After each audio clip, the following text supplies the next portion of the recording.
सवाल सिर्फ इतना नहीं है कि बंगाल में कौन जीता, सवाल ये है कि बंगाल को किसने ठीक ठीक पढ़ा और कौन लोग गणित का सवाल लगाते हुए रह गए। होए बाहर और भरोसाहीन। बीजेपी ने दरवाजे तोड़े नहीं, मेरे ख्याल से ममता बनर्जी ने पिछले 10 सालों में दरवाजे खोल दिए बीजेपी के। ममता बनर्जी का जो रिएक्शन है चुनावों पर कि मैं मुख्यमंत्री पद से इस्तीफा नहीं दूंगी, मैं राज्यपाल को जाकर के नहीं दूंगी इस्तीफा, चुनाव आयोग असली विलेन है, भाजपा से के साथ मिलकर के 100 सीटें हमारी लूटी गई। आपके 80 लोग जीते हैं, क्या आप हमें कह रहे हैं वो 80 लोग जो जीते हैं उनका जो चुनाव था वो निष्पक्ष था और जो 207 जो बीजेपी के जीते हैं वहां कोई धांधली हुई है? जनता को ये बात पचेगी नहीं। बंगाल के लोग क्या कहते थे, हम बंगाली हैं, हिंदूवाद में हैं। ये बीजेपी के लिए ये वाटरलू था बीजेपी का। मुस्लिम वोट बैंक की हम हमेशा बात करते थे, अब हिंदू वोट बैंक आ गया है, खास करके उन राज्यों में जहां मुस्लिम्स की आबादी ज्यादा है, मुसलमानों की। असम लीजिए 40%, बंगाल लीजिए 28%। हुमायूं कबीर वाले में क्या है, स्ट्रिंग आ गया। उसके बावजूद लोगों ने कहा कि अगर ममता बनर्जी दीघा में जगन्नाथ मंदिर बनवा सकती तो हमारा भाई हुमायूं बाबरी मस्जिद क्यों नहीं बनवा सकता। जिस तरह से शुभेंदु अधिकारी जिसकी बात आप कर रहे हैं, और आप उनके स्टेटमेंट्स देखिए ना, वो क्या कह रहे हैं कि मैं हिंदू वोटरों का आभार हूं। पोलिंग बूथ के बाहर कहते हैं हिंदू जाग उठा है। आप सोच सकते थे ये होता इस देश में 25 साल पहले।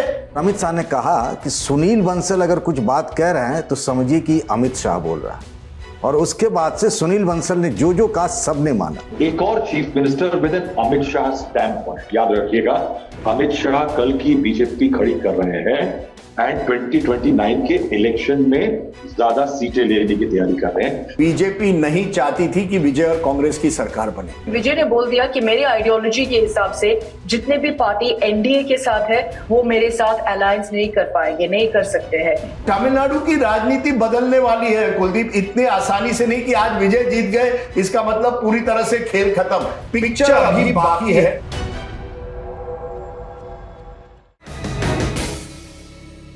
कुछ चुनाव सिर्फ सरकार नहीं बदलते, वो कई बार आंखों का नंबर भी बदल देते हैं। याद दिलाते हैं कि किसी भी वोट को बपौती मान करके मत चलिए, मौसम बदलने पर चींटे भी उड़ने लगते हैं, बदलाव कभी भी हो सकता है। बंगाल ने इस बार वही किया है।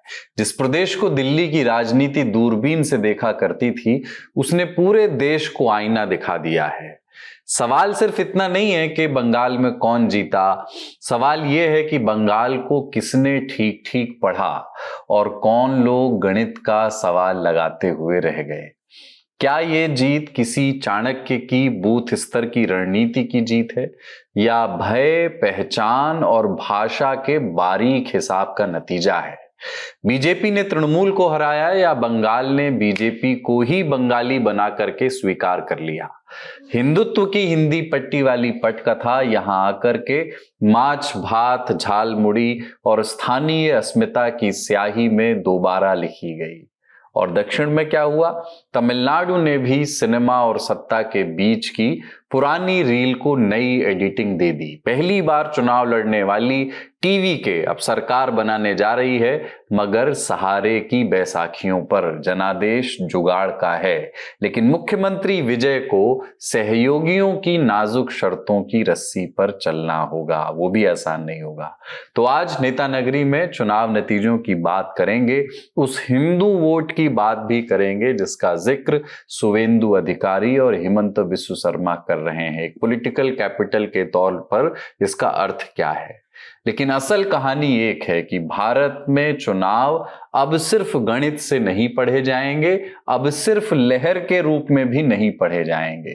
हर राज्य अपनी भाषा में सत्ता से सवाल पूछ रहा है और पार्टियों को उसी भाषा में जवाब भी देना पड़ रहा है। नमस्कार, अपन है कुलदीप मिश्र और आप देख रहे हैं लल्लन टॉप का वीकली पॉलिटिकल शो नेता नगरी। तो पश्चिम बंगाल पर बात करने के लिए नेता नगरी में हमारे साथ हैं Arkamoy Dutta Majumdar, assistant editor India Today magazine. पिछले कई नेता नगरी में आप उन्हें सुनते रहे हैं। कोलकाता से राजदीप सरदेसाई स्टूडियो में हमें ज्वाइन कर रहे हैं, consulting editor India Today TV. Rahul Srivastava senior journalist हमारे साथ जुड़ रहे हैं, नेता नगरी के स्थायी स्तंभों में से एक। हिमांशु मिश्रा भी executive editor India today group हमारे साथ जुड़ रहे हैं। पंकज झा पॉलिटिकल एडिटर दी लल्लन टॉप। तो सिर्फ असम और पुडुचेरी को छोड़ दें तो हर जगह विपक्ष ही जीता है। जो सत्ता में नहीं थे वही सत्ता में चुन करके आए। इसलिए कई लोग कह रहे हैं कि ये एंटी इनकम्बेंसी की वापसी है, जिसको एक समय एक पॉलिटिकल फैक्टर के तौर पर लोग खारिज करने लगे थे, वो भी बीजेपी की ही विनिंग स्ट्रीक की वजह से कि बीजेपी ने कैसे डिफाई कर दिया है एंटी इनकम्बेंसी को, और अब वो एक फैक्टर नहीं रहा। लेकिन इन चुनावों ने दिखाया कि एंटी इनकम्बेंसी एक फैक्टर है। पर राजदीप जी, पूरे चुनावों से पहले आप पश्चिम बंगाल चुनावों पर विश्लेषण आपने नहीं किया, और मैं समझता हूं कि उसके कारण थे, आपने बताया है वो कि लोग उसकी अन्यत्र व्याख्या करने लगते। पर अब चुनाव के नतीजे आ गए हैं।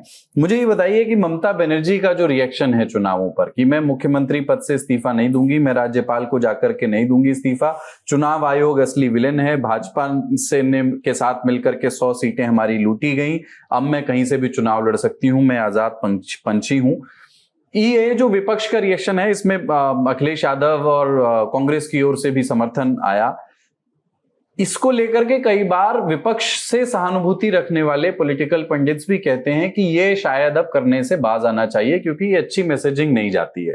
पर आपको लगता है कि ये एक बार हम पिछले नेता नगरी में शायद बात कर रहे थे कि जनता के मैंडेट को विनम्रता से स्वीकार कर लेने का एक ट्रेंड हुआ करता था हमारे यहाँ, जिसमें विपक्ष का नेता, सत्ता से बाहर होने वाला नेता आकर के कहता था कि भाई जो जनता का जनादेश सर माथे, मैं जा रहा हूं राजभवन में अपना इस्तीफा देने या जा रही हूं। जो उनका रिएक्शन है, क्या आपको लगता है कि वो लोकतंत्र के आचरण के अनुरूप नहीं है? देखिए, मुझे लगता है चुनाव के बाद जो हारता है उन्होंने हार स्वीकारनी चाहिए, कोई भी जैसे भी हो। या अगर आपको मेरी तो राय कुछ और है, अगर आपको लगता है कि चुनावी प्रक्रिया में धांधली हो रही है, कि इलेक्शन कमीशन जो है वो निष्पक्ष चुनाव नहीं कर रहा है, तो बॉयकॉट कीजिए। देखिए, चुनाव होने के बाद हमने महाराष्ट्र में भी देखा, चुनाव होता है, भाजपा जीतती है, राहुल गांधी कहते हैं वोट चोरी। बंगाल में चुनाव होता है, चुनाव के बाद कहा जाता है कि इलेक्शन कमीशन निष्पक्ष नहीं थी, ये चुनाव फ्री एंड फेयर नहीं था, मैं ये हार नहीं मानूंगी।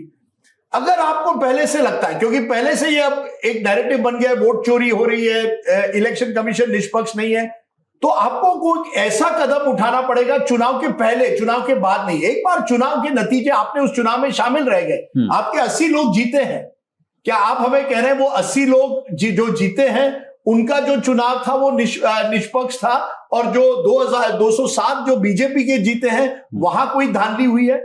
ये जनता को ये बात पचेगी नहीं। ममता बनर्जी अपने आप को, जो सेल्फ इमेज उनकी है, जो उनको अपनी इमेज है, वो ये है कि मैं विक्टिम हूं, मैं अंडरडॉग हूं, दुनिया मेरे खिलाफ है, मैं अकेली लड़ रही हूं, एक अकेली महिला पूरे सिस्टम के खिलाफ लड़ रही है। ये उसी का है, ये स्वरूप उसी का है कि आपने पूरे सिस्टम को रिग किया है, फिर भी मैं लड़ती रहूंगी और मैं रेजिग्नेशन नहीं दूंगी, क्योंकि अगर रेजिग्नेशन दूं तो एक तरह से मैं आपका डोमिनेंस मान रही हूं। ये उनके पोजीशन, ताकि उनके वर्कर्स का जो हौसला, जो मनोबल है, वो कम से कम थोड़ा तो रहे, क्योंकि इसके बाद ममता बनर्जी 80 सीट के बंगाल में हमने देखा, एक बार लेफ्ट वहां स्थापित हुई, 30 साल वहां उन्होंने डोमिनेट किया वहां की राजनीति। ममता बनर्जी ने 15 साल किए।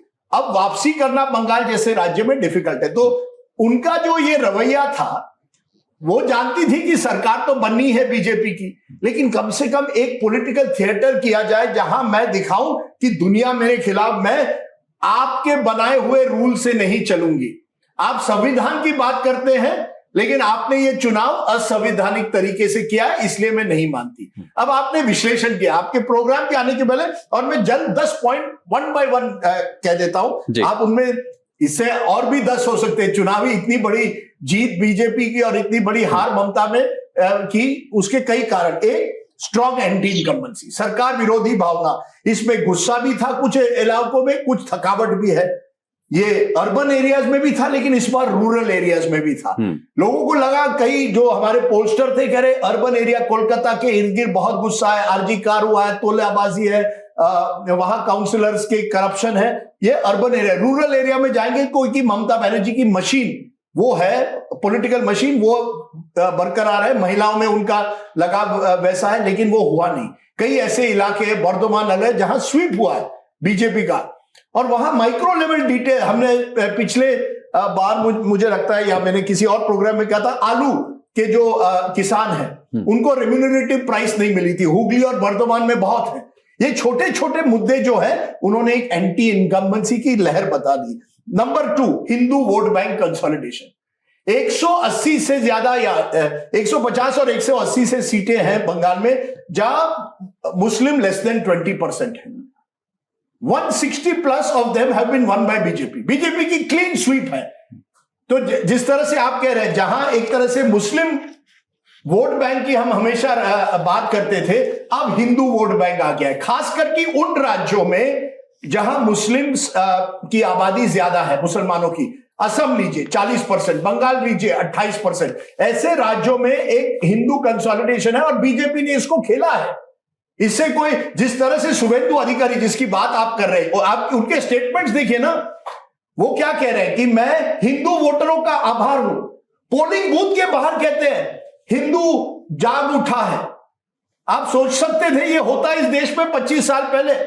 अगर होता तो हम कहते ये एक्सट्रीमिस्ट है, ये कट्टरवादी है। आज वो जिसे 20-25 साल पहले कट्टरवादी कहते, आज वो मुख्यमंत्री बंगाल जैसे राज्य के बन रहे हैं। तो एक नॉर्मलाइजेशन हो गई है, ये हिंदू वोट बैंक की राजनीति की एक नॉर्मलाइजेशन हो गई है और उसको काउंटर करना मुश्किल है। पर क्या आपको लगता है कि वो एक रिएक्शन के तौर पर हुआ है? देखिए रिएक्शन का मैं आपको उदाहरण देता हूं। क्योंकि ममता बनर्जी पर बीजेपी ने आरोप लगाया कि मुस्लिम अपीजमेंट की राजनीति वो कर रही है। देखिए, ये आपकी बात का मुस्लिम अपीजमेंट हुआ ना हुआ इस पर हम डिबेट कर सकते हैं। मुसलमानों की स्थिति आप बंगाल में देखिए, हर इकोनॉमिक या इनकम पैरामीटर में वो, पर मैं उदाहरण दे रहा हूं बांग्लादेश का। वो दीपू दास को लिंच किया गया वहां बांग्लादेश में, मुझे लगता है नवंबर-दिसंबर की घटना हुई।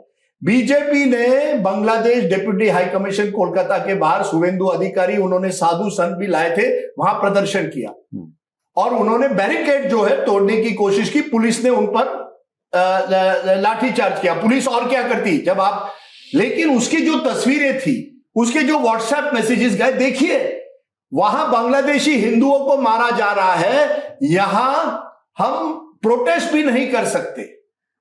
ये एक नैरेटिव बन गया ना, उस नैरेटिव से उभरना बहुत मुश्किल है। और ये मुस्लिम अपीजमेंट की जो बात करती है कि मौलवी को कुछ दान दिया जाता है, पंडितों को नहीं। उसके बाद ममता बनर्जी को उसमें वो जान गई 2 साल पहले, इसलिए वो जगन्नाथ धाम का मंदिर बनाना पड़ा।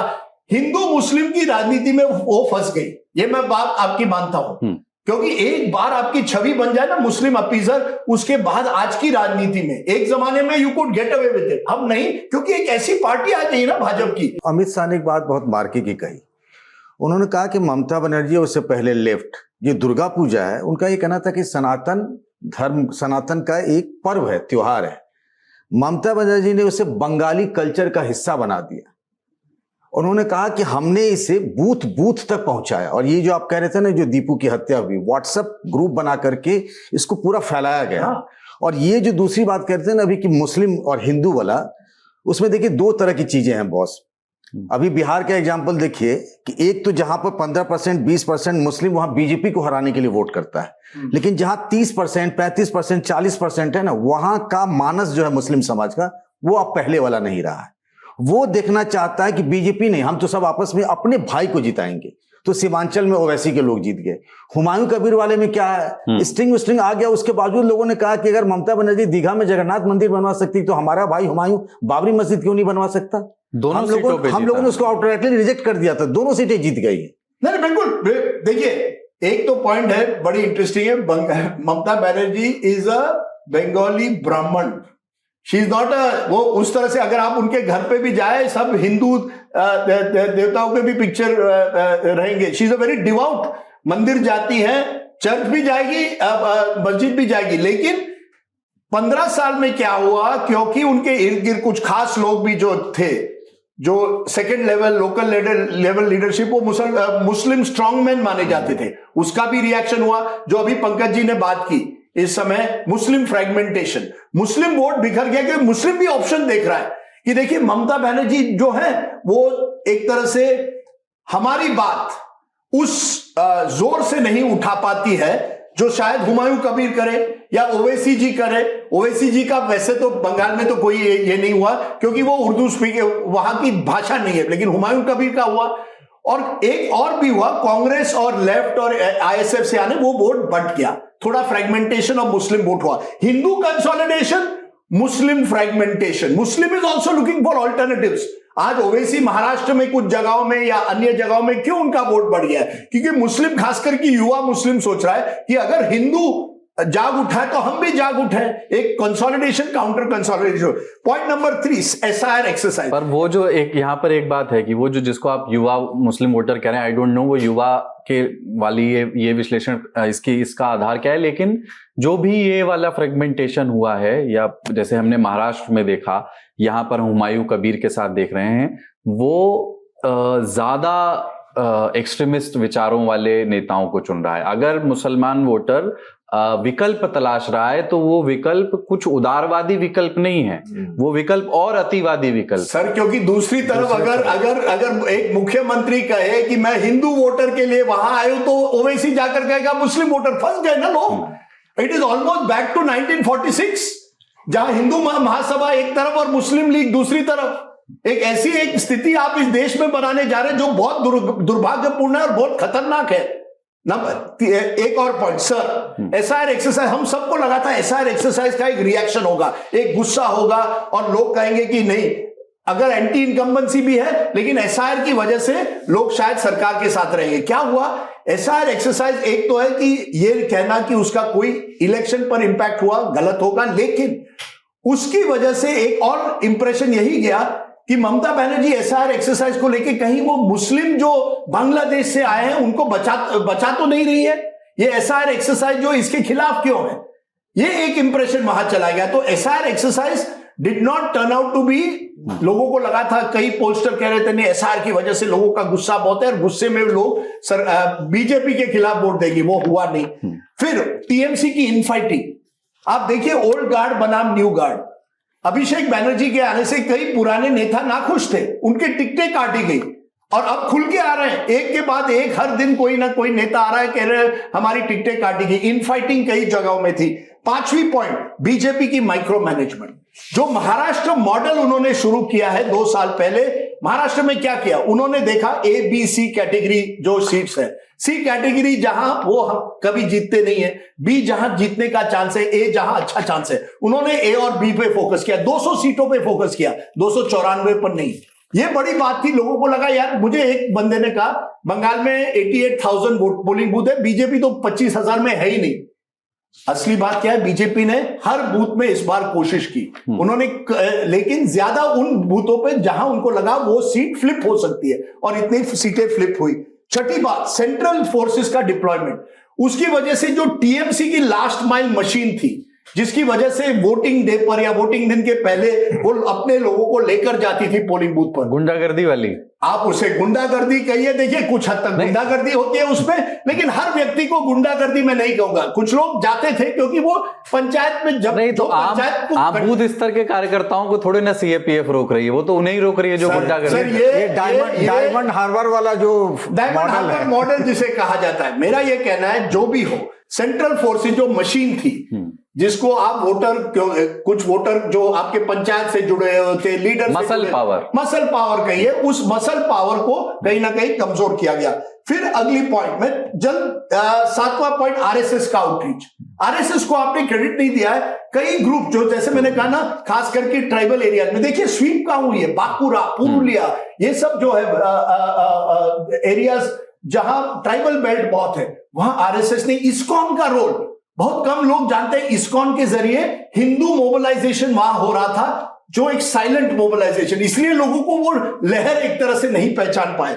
नंबर 1, 3,000 रुपए महिलाओं के लिए। बीजेपी जानती थी 2 वोट बैंक ममता बनर्जी के पास है, खास करके मुस्लिम महिला वोट बैंक अगर ममता बनर्जी के पास रहेगा तो ममता बनर्जी को चांस है। उस महिला वोट बैंक को विमेन सेफ्टी का मुद्दा लगा। अर्बन एरियाज में आरजी कार जब हुआ, आरजी कार एक तरह से अर्बन इंडिया में वही कर पाया जो नंदीग्राम और शिंगूर ने रूरल एरियाज में ममता बनर्जी के लिए 2008-9 में किया था। एक लोगों की जो गुस्सा था वो उमड़ कर आया, और उसके तब फ्रंट हीरो शुवेंदु अधिकारी थे उस समय। और मैं आपको एक आखिर में शुवेंदु की कहानी बताऊंगा। 3,000 रुपए फॉर विमेन जो बीजेपी ने किया, व्हाट्सएप ग्रुप जैसे पंकज ने हर जगह फैला दिया, हम आपको 3,000 रुपए देंगे। ममता बनर्जी 1,500 दे रही है, 3,000। डियरनेस अलाउंस, गवर्नमेंट एम्प्लॉय बहुत बड़ा मुद्दा। देखिए ये आलू की सब्जी, आलू के लिए रिम्यूनरेटरी प्राइस, डीएनएस अलाउंस, आप जानते नहीं है बंगाल में डीएनएस अलाउंस फाइनेंस मिनिस्टर ने वहां फरवरी में बढ़ाया 18 से 22%, लेकिन कई राज्यों में 7th पे कमीशन की बात होती है और अमित शाह वहां गए और कहा 45 दिन में मैं आपको 7th पे कैबिनेट के पहले फैसले में करूंगा। और ये जो पोस्टल बैलेट के रिजल्ट आए हैं उसमें सिर्फ पोस्टल बैलेट में 50 असेंबली कॉन्स्टिट्यूएंसी में टीएमसी आ गए, बाद बाकी सब जगह बीजेपी। सो गवर्नमेंट एम्प्लॉइज का एक बड़ा तबका होता है और हमने हर राज्य में देखा है कि ये गवर्नमेंट एम्प्लॉइज बहुत इंपॉर्टेंट होता है। Number last, Bengali identity. Mamata Banerjee ने पिछले चुनाव में क्या किया था? ये जो लोग आ रहे हैं गुजराती एक तरह से हैं, बाहर से आ रहे हैं, हम बंगाली आइडेंटिटी, बंगाली अस्मिता की बात की थी जब प्रधानमंत्री, और इसीलिए बीजेपी ने देखिए ना एक अपने आप को बंगालीफाई किया, कहा कि वही भाषण देंगे जो बंगाली जानते हैं। स्मृति ईरानी को क्यों भेजा इतनी जगह? क्योंकि वो बंगाली जानते हैं। कैलाश विजयवर्गीय जब जनरल सेक्रेटरी थे कई हिंदी भाषिक गए। ये बहुत बड़ा फर्क है। प्रधानमंत्री झालमुरी खाते हैं, कोई मछली खा रहा है। कोशिश की कि हम अपने आप को बंगालीफाई कितना कर पाएंगे, ये सब चीजें। लेकिन anti incumbency plus Hindu consolidation, मैं समझता हूं ये सबसे दो बड़ी चीजें। ठीक है, आप शुभेंदु अधिकारी का आखिरी में आपको एक स्टोरी बताता हूं।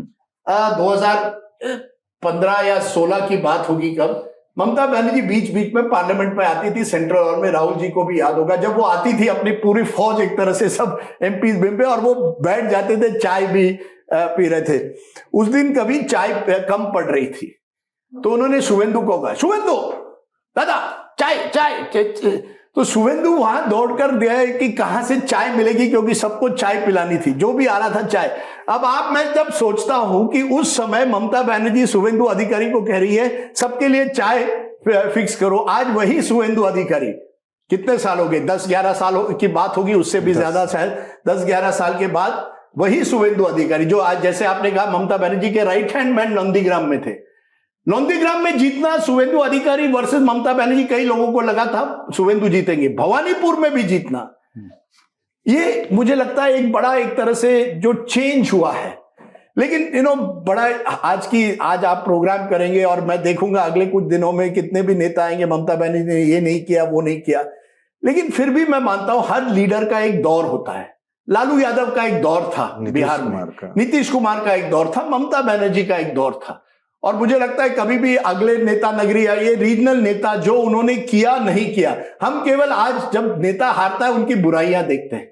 हमें यह भी देखना पड़ेगा एक तरह से उन्होंने भी अपने आप में अपनी राजनीति एक बदल दी, एक तरह से बंगाल की राजनीति। Yes, Rahul Srivastava is right कि एक एंट्री उन्होंने बीजेपी को दे दी एक तरह से। ये जिस तरह से क्या हुआ कि उनको लगा कि अगर मेरे पास मुस्लिम वोट नहीं रहा तो लेफ्ट वापस आएगी। ये उनको 2011 और 16 के बीच में लगा, जब लेफ्ट तभी भी एक बड़ी फोर्स थी। तो उन्होंने कहा कि पहले मुझे वो मुस्लिम वोट कंसोलिडेट करना है। उस मुस्लिम वोट कंसोलिडेशन के चक्कर में हिंदू कंसोलिडेशन हो गया, खास करके नरेंद्र मोदी जी के आने के बाद और अमित शाह के स्ट्रेटेजी के बाद। लेकिन इसीलिए मैं कहता हूं BJP not a political party, it's a machine. ये एक मशीन है। महाराष्ट्र जैसे राज्य में मैंने मेरी जर्नलिज्म वहां शुरुआत की, BJP was junior partner to Shiv Sena.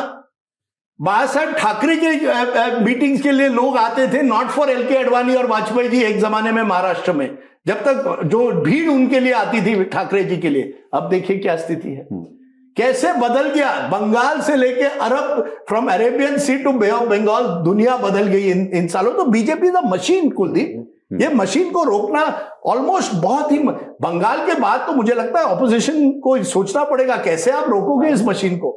हाँ, राहुल सर कुछ कहना चाह रहे हैं इस पे? हाँ देखो कुलदीप, राजदीप की बहुत सारी चीजों से मैं इत्तेफाक करता हूं, मगर एक इशू है, हमें समझना पड़ेगा। कोइंसिडेंटली इन्होंने शुभेंदु की बात करी और अभिषेक बनर्जी की। शुभेंदु का जो पार्टी छोड़ना था वो भी अभिषेक बनर्जी के कारण हुआ था, ये भी याद रखना चाहिए हमें। बिल्कुल। राजदीप ने कहा कि महिला वोट जो है वो 1500 वर्सेस 3000 फैक्टर, एक one of the factors and the law and order issue. मगर आप याद रखिएगा महाराष्ट्र में भी ऐसा ही हुआ था। विपक्ष ने, महाराष्ट्र बीजेपी जो कि सत्ता में थी उससे ज्यादा प्रॉमिस किया था, मगर पीपल बिलीव दैट बीजेपी क्या है, सत्तारूढ़ दल जो माल दे रहा है, a bird in hand is better than two in the bush, क्या है, उस पर विश्वास करते थे। देखिए ये 1500 3000 रुपए ये सब जो होते हैं ना, ये यूजुअली एक तरह का वीजा होते हैं, एंट्री टिकट होते हैं। ये चीजें तब एक्टिवेट होती हैं जब something is deeper wrong in the system. अगर यही चीजें हसीन प्रोमिसेस ऐसे ही थे तो 2021 में भी हो सकता था। प्रॉब्लम इशू हमें वाइडर समझना होगा कि what went wrong in Bengal. Bengal की क्राइसिस का जेनेसिस जो है वो 1989 से है। 1989 में कांग्रेस के क्रियाकलापों के कारण कोalition पॉलिटिक्स का उदय हुआ। उस कारण रीजनल पार्टीज इस देश में खड़ी होनी शुरू हुई। By the time if you look at 2026 क्या हुआ है, West Bengal BJP, Kerala Congress, Odisha BJP, Telangana Congress, Maharashtra BJP, UP, Bihar, Delhi, Assam, Karnataka. Rise of the national parties at the cost of the regional parties. आप देखिए रीजनल लीडर्स जो सत्ता में एक टाइम पे इतनी दबंग है, यूनाइटेड फ्रंट के टाइम पे मैंने देखा है कि 50 पैसा डीजल और पेट्रोल की प्राइस चलाने के लिए 4 स्टीयरिंग कमेटी की, कोर कमेटी की मीटिंग हो जाती थी, 8 मीटिंग, और 50 पैसा दाम नहीं बढ़ा सकती थी सरकार। वही वक्त था 1918 के बाद कोalition पॉलिटिक्स का, वो आज 26 में आ गया है। प्रॉब्लम क्या है? प्रॉब्लम यह है कि ये जो रीजनल प्लेयर्स हैं इनकी उत्पत्ति कुछ खास कारणों से होती है, बड़ी पार्टी की नालायकियों के कारण से, या किसी तरह के कास्ट बिल्डअप, कम्युनिटी बिल्डअप, या ऐसी तमाम चीजों से। दिल्ली में देख लीजिए, करप्शन का मुद्दा बना के अरविंद केजरीवाल आ गए, मगर eventually after coming to power Mamata Banerjee I think has a leader of opposition in a core, उनके डीएनए में है। मगर when it comes to governance, ये सारी स्टेट्स जो ऑपोजिशन ने हारी है, रीजनल पार्टीज ने, ये गवर्नेंस इश्यूज पे हारी है। क्यों? क्योंकि जब ये सत्ता में आ जाते हैं, ये आइडेंटिटी पॉलिटिक्स करते हैं, ये वोट बैंक के जुगाड़ लगाते हैं। राजदीप ने बड़ी इंटरेस्टिंग बात कही थी, उनका वोट स्ट्रेंथ क्या थी? मुस्लिम वोट बैंक एंड महिला। Can you continue winning elections for 30 years, 40 years, 50 years on 2 vote banks? No. Problem ये है कि ये विक्टिमहुड कितने दिन चलेगा? प्रॉब्लम यह है रीजनल प्लेयर्स को एक बात समझनी होगी कि किसी मुद्दों को उठा करके, वोट बैंक का जुगाड़ बिठा करके, तमाम चीजें करके आप सत्ता में आ जाएंगे, बट इटर्नल लाइसेंस नहीं मिला है जीरो गवर्नेंस का आपको।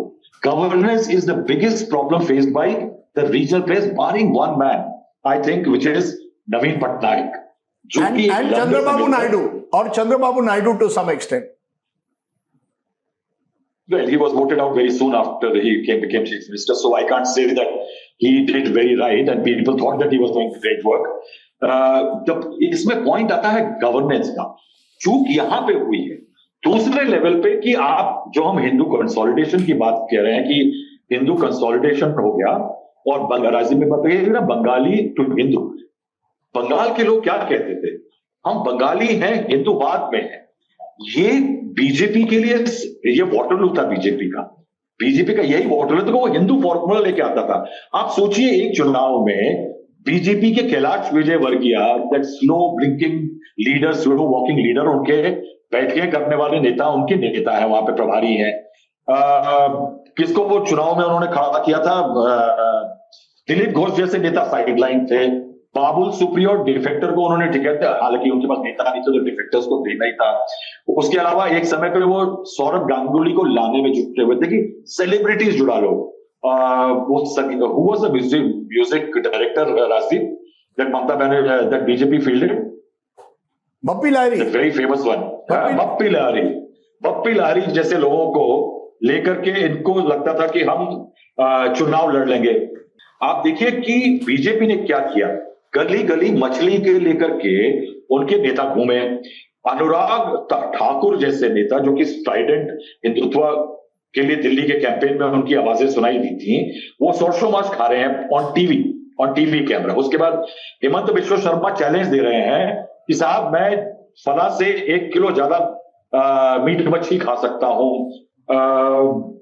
आप ये समझिए कि किसी तरह से बीजेपी ने जो पूरी उसकी लैंग्वेज थी उसको लोकलाइज किया। What Rajdeep is right, the Bengalification of the BJP, I think ये फैक्टर बहुत इंटरेस्टिंग है। SIR definitely had an impact, and I think लाखों लोगों को ये कहकर के कि आप सस्पेक्ट हैं, आपको वोट करने नहीं दिया जाएगा, और वोटिंग फंडामेंटल राइट नहीं है इस देश में, एक डेमोक्रेसी के लिए शर्मनाक चीज है कि यह कहा जाता है कि धर्म आपका फंडामेंटल राइट है, वोटिंग नहीं है। That is a Slur on democracy I think. लेकिन उनको वोट ना दिया जाना इज ए फैक्टर। मगर अगर ममता बनर्जी की गवर्नेंस अच्छी होती, if the goons on the ground like the tail were not wagging the voters like a dog, अगर जनता को प्रताड़ित नहीं कर रहे होते, घोर करप्शन नहीं होता हर लेवल पे हर रोज का, तो ममता बनर्जी के लिए बंगाल में ज्यादा लोग खड़े होते एसआईआर के खिलाफ, बीजेपी के खिलाफ। द फैक्ट इज कि इतनी बड़ी एक्सरसाइज जिसमें बड़े परसेंटेज हिंदू भी थे ना, जब कोई डेमोग्राफी के वोट करते हैं तो परसेंटेज वाइज करते हैं। I don't think it was selective, it could have been constituency specific. हाँ, मगर ओवरऑल 63% हिंदुओं के कटे हैं और बाकी 35। लेकिन मैं फिर 2005 की बात कहूंगा कि अगर आज ये एसआईआर गलत है और मुस्लिम्स के और उन एरिया में जो मुस्लिम डोमिनेटेड है वहां ज्यादा काटे गए हैं, then why was Mamata Banerjee in 2005 protesting against the Muslims from Bangladesh being enrolled as voters, being given ration card and voter cards?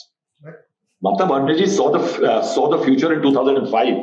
It's only कि जब वो आई सत्ता पे तो उन्होंने उसको co-opt कर लिया। I think बंगाल की story is fascinating, fascinating because किसी भी सरकार को, आई थिंक रीजनल पार्टीज के लिए एक बहुत बड़ा सबक है। इवन तमिलनाडु कि उन्होंने हालांकि एक रीजनल आउटफिट को वोट दिया है, मगर two of the Dravidian identity से जुड़ी पॉलिटिक्स की पार्टियों को साइडलाइन करके टीवी के जैसे एक नए प्लेयर को बिल्कुल दहलीज पे खड़ा कर देना सत्ता के, ये रीजनल पार्टी के लिए बहुत बड़ा सबक है साहब। जुगाड़, वोट बैंक, विक्टिमहुड, आइडेंटिटी, इससे आगे बढ़ के आपको गवर्नेंस डिलीवर करनी होगी, वरना आपका वही हर्ष होगा जो कि ममता बनर्जी का हो। जी पंकज जी, आपको जोड़ना चाह रहे थे, भी कह लीजिए। मैं बस 2 लाइन में एक बात कहूंगा ना। राहुल जी अभी कह रहे थे ना कि 2021 में जो गलतियां हुई, कैलाश विजयवर्गीय तमाम चीजें कह रही थी, वो सारी गलतियों को कोर्स करेक्शन कैसे हुआ, किसने किया? तो वो सौगता राय एक लोकसभा के सांसद हैं टीएमसी के, उनका बांग्ला में मैं एक इंटरव्यू देख रहा था, शायद आपने भी देखा हो राजीव सर। तो एक व्यक्ति हैं, उनका मैं जिक्र करना चाहूंगा, जो बिहाइंड द सीन रहते हैं, उनका नाम है सुनील बंसल। सौगता राय ने सुनील बंसल का नाम लिया और कहा 2021 में मैंने दीदी को कहा था कि ये पोलराइजेशन वाला काम कर रहा है। उन्होंने कहा इन लोगों ने बूथ पर ऐसा इंतजाम किया कि उस पोलराइजेशन को घर घर तक पहुंचा दिया। तो कोर्स करेक्शन वाली जो बात है उसका क्रेडिट उनको ही मिला। लेकिन ये बात मैं देखिए, पोलराइजेशन भी नहीं की भी एक सीमा होती है। अगर गवर्नेंस अच्छा होता, खास करके देखिए पहले 5 साल में ममता बनर्जी का लक्ष्य क्या था कि लेफ्ट को काउंटर करना है। आप सरकार में आए हैं इतने साल बाद, मैं अपना वोट कंसोलिडेट करना चाहती हूं, मैं लेफ्ट को चैलेंज दे रहा हूं। जैसे उन्होंने 2016 में लेफ्ट कांग्रेस की जो अलायंस बनी थी उनके खिलाफ, उनको हराया, उसके बाद मुझे लगता है उनका कॉन्फिडेंस बढ़ गया। लेकिन उनके जो कुछ इर्द गिर्द थे, सेकेंड लेवल, थर्ड लेवल लोग, उनको लगा अब तो हमारी ही चलेगी। और उसमें मुझे, और यही लालू जी के साथ हुआ।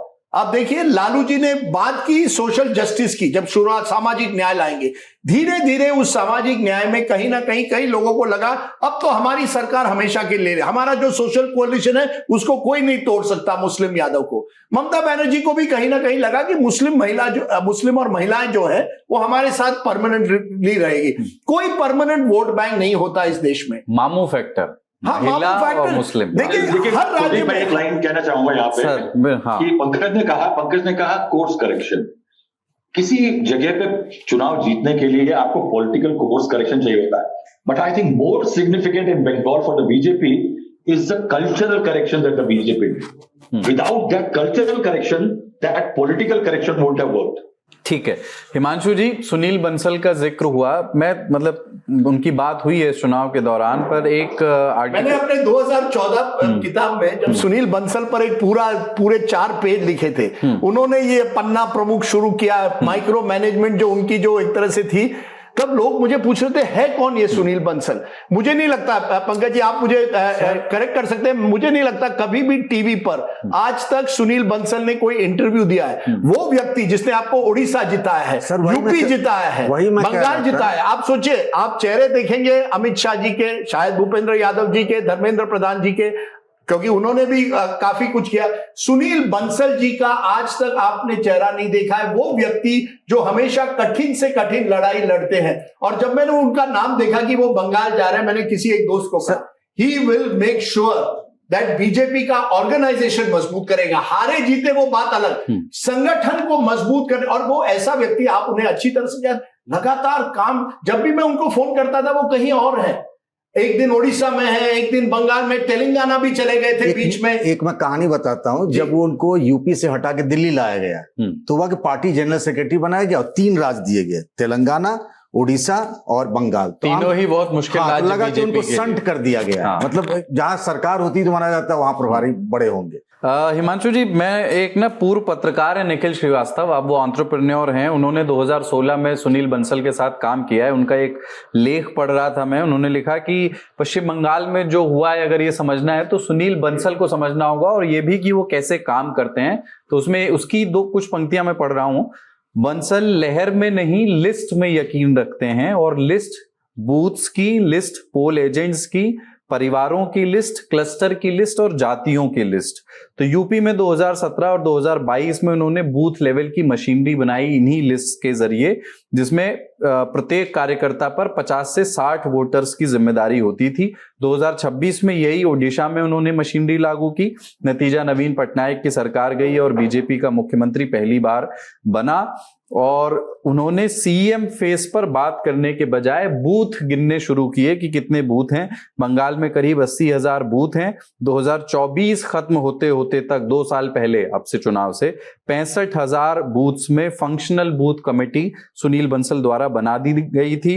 वो अपने दफ्तर को दिल्ली से कोलकाता ले गए, पूरे कैंपेन के दौरान वहीं गए, सुंदरबन से लेके कूच बिहार, पुरुलिया से लेके 24 परगना, ऊपर नीचे दाएं बाएं, उन्होंने हर जगह मीटिंग्स की।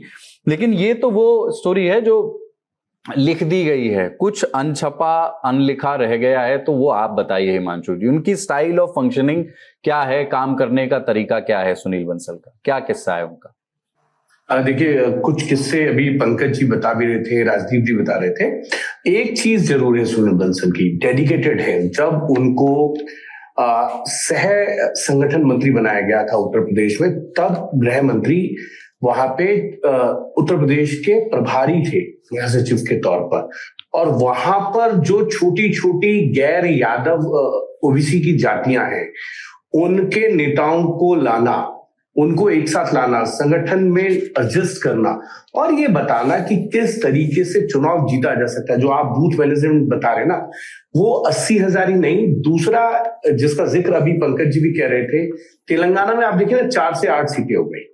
इस 240 में 4 सीटें कितनी महत्वपूर्ण है।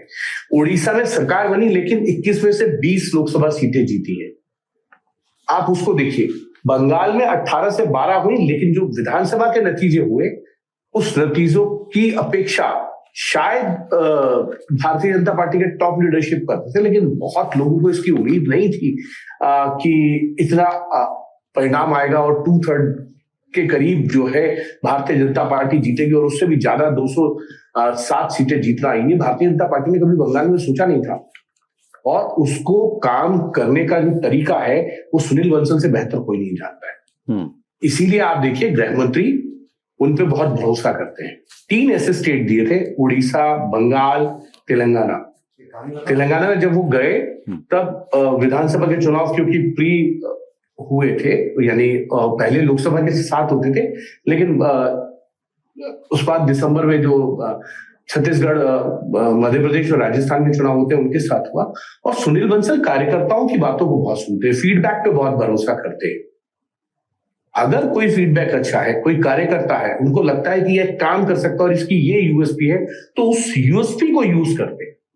एक बार कुलदीप जी, हम लोग 2024 के जब लोकसभा चुनाव हुए थे, तो उत्तर प्रदेश में जो सीटें कम हुई उसका आकलन कर रहे थे कि क्यों हुई। तो उसमें बड़ा कारण ये भी था कि सुनील बंसल 2024 के लोकसभा चुनाव में उत्तर प्रदेश में नहीं थे, 14 के लोकसभा चुनाव में थे। भारतीय जनता पार्टी ने 71 सीटें जीती। 17 में थे, भारतीय जनता पार्टी ने जो है वो 312 सीटें जीती अपने दम पर। 2019 के लोकसभा चुनाव में थे, भारतीय जनता पार्टी ने 62 सीटें जीती, जब समाजवादी पार्टी और बीएसपी का अलायंस हो उसमें। और 19 के लोकसभा चुनाव में और फिर 22 के लोकसभा चुनाव में 250 सीटें फिर से रिटेन करना, ये एक बड़ा टास्क था। सुनील बंसल वहां पे संगठन मंत्री थे और 2022 के चुनाव के बाद उनको वहां से दिल्ली लाया गया और उसके बाद उत्तर प्रदेश में 2024 में क्या हुआ वो हम सब जानते हैं, क्योंकि समाजवादी पार्टी 2022 में 44 से बढ़कर जो है 112 तक आई गई थी।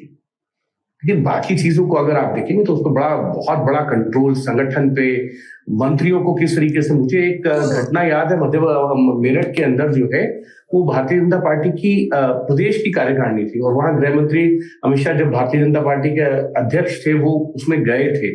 सुनील बंसल एक एक मंत्री को, एक एक विधायक को, एक एक पार्टी के पदाधिकारी को ये कहते थे, अरे आप 5 मिनट क्यों लेट हैं, कैसे आप लेट हो गए हैं, आपका नोट कर लिया गया।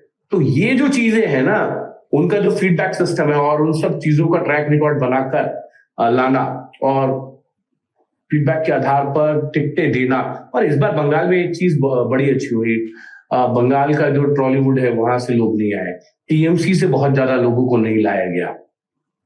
मूल रूप से जो लोग कार्यकर्ता हैं या 2021 से पहले आए हैं भारतीय जो बीजेपी का ही कार्यकर्ता दिया गया और उसके साथ साथ संदेश दिया गया। संदेश खाली में जो घटना हुई थी उनकी माता जी को आरजी का हॉस्पिटल में, या इस तरीके से जो भारतीय जनता पार्टी के कार्यकर्ताओं के साथ हिंसा हुई है उनको टिकट देना, ये एक स्ट्रेटेजी का पार्ट है।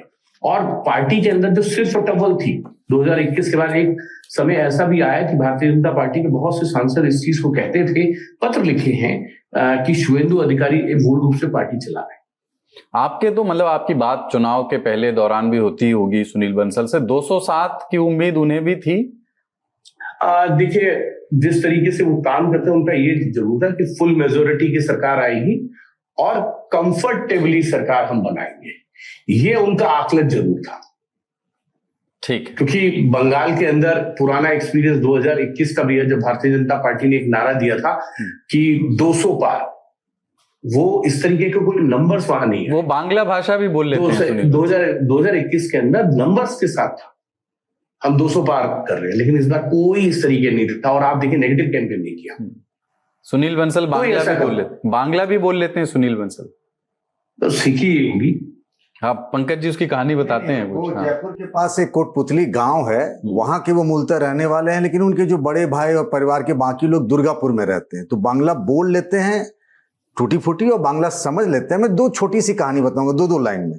ये कहानी वो है जब सुनील बंसल को हम लोगों ने जाना, जब उनको यूपी में प्रदेश का संगठन महामंत्री बनाया गया, तो नवीन जैन के बाद, तो चूंकि यूपी में भले ही बीजेपी उस समय बहुत अच्छी स्थिति में नहीं थी, लेकिन पार्टी में बड़े कद्दावर नेता थे। सुनील बंसल जी स्नान ध्यान करके पार्टी ऑफिस में 8 साढ़े 8 बजे तक बैठ जाते थे कार्यकर्ताओं से मिलने के लिए, लेकिन कोई उनकी मीटिंग में सुनता ही नहीं था।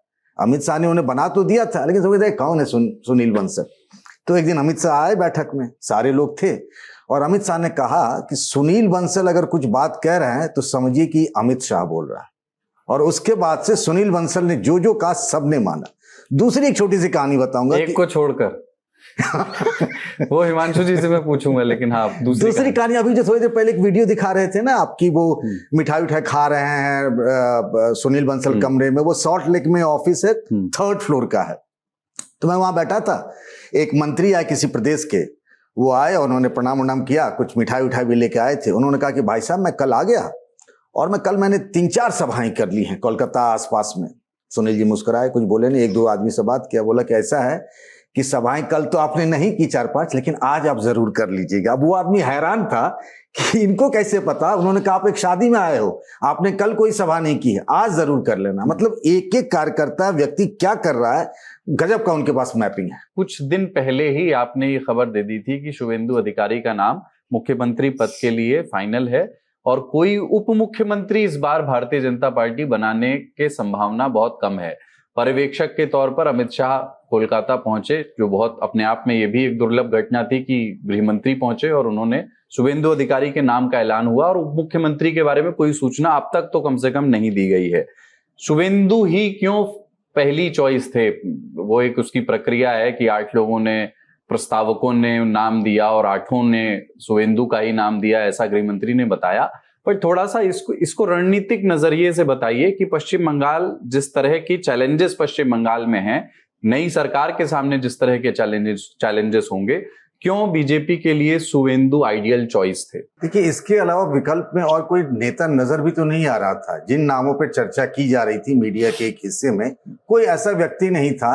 और ये शुवेंदु अधिकारी सबसे ट्रस्टेड व्यक्ति हैं अमित शाह की। और ये पूरा का पूरा चुनाव अगर आप देखें, पॉलिटिक्स में जो हम ऑप्टिक्स की बात करते हैं कि अमित शाह खुद ऑब्जर्वर बने, आपने देखा होगा विधायक दल की बैठक होती है, नेता का चयन होता है, तो कोई भाषण इस तरीके से नहीं होता है। आप तमाम जगहों पे आपने देखा होगा, यूपी में हो, राजस्थान में हो, अभी बिहार में हुआ है।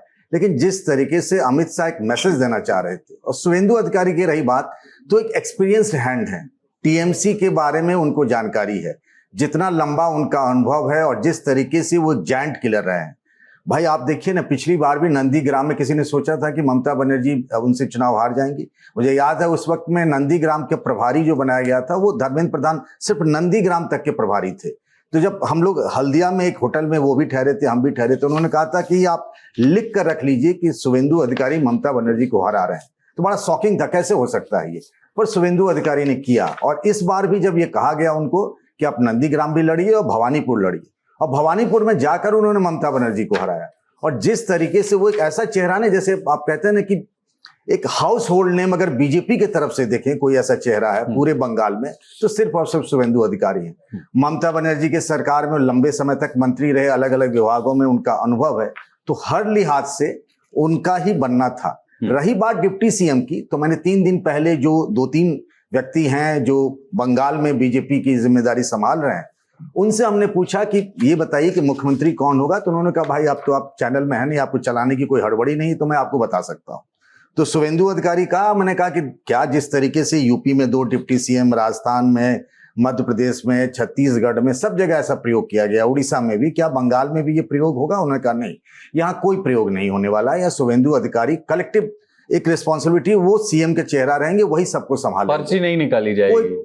डिप्टी सीएम में तो वैसे पर्ची नहीं निकली, वो एक ही बार पर्ची निकली थी भजन लाल शर्मा वाले मामले में। तो ये कहा जा रहा था ना कि मतलब सामाजिक समीकरण के हिसाब से कि क्या मतुआ, राजवंशी या फिर महिला, तमाम नाम चर्चा में थे। उन्होंने कहा नहीं, ये आप लोग तब तक चलाते रहिए, लेकिन कोई डिप्टी सीएम नहीं होगा, पावर सेंटर सिर्फ एक होगा, वो शुवेंदु अधिकारी होंगे। अर्कमोय, क्या पश्चिम बंगाल की राजनीति के जो चैलेंजेस हैं बीजेपी के लिए, उस सवाल को मैं फिर से दोहरा रहा हूं, क्योंकि देखिए वायलेंस हिट प्रदेश है, वो पॉलिटिकल वायलेंस के मामले में नंबर 1 पर है। अभी बीजेपी के कार्यकर्ता शिकार भी हो रहे हैं, दोनों तरफ से हिंसा के आरोप हैं, लेकिन जो ज्यादा शिकार अब जो आपके मुख्यमंत्री हैं, अब जो हुए, जब मुख्यमंत्री नहीं थे, भावी मुख्यमंत्री थे, तो उनके जो पीए हैं उनकी हत्या कर दी गई।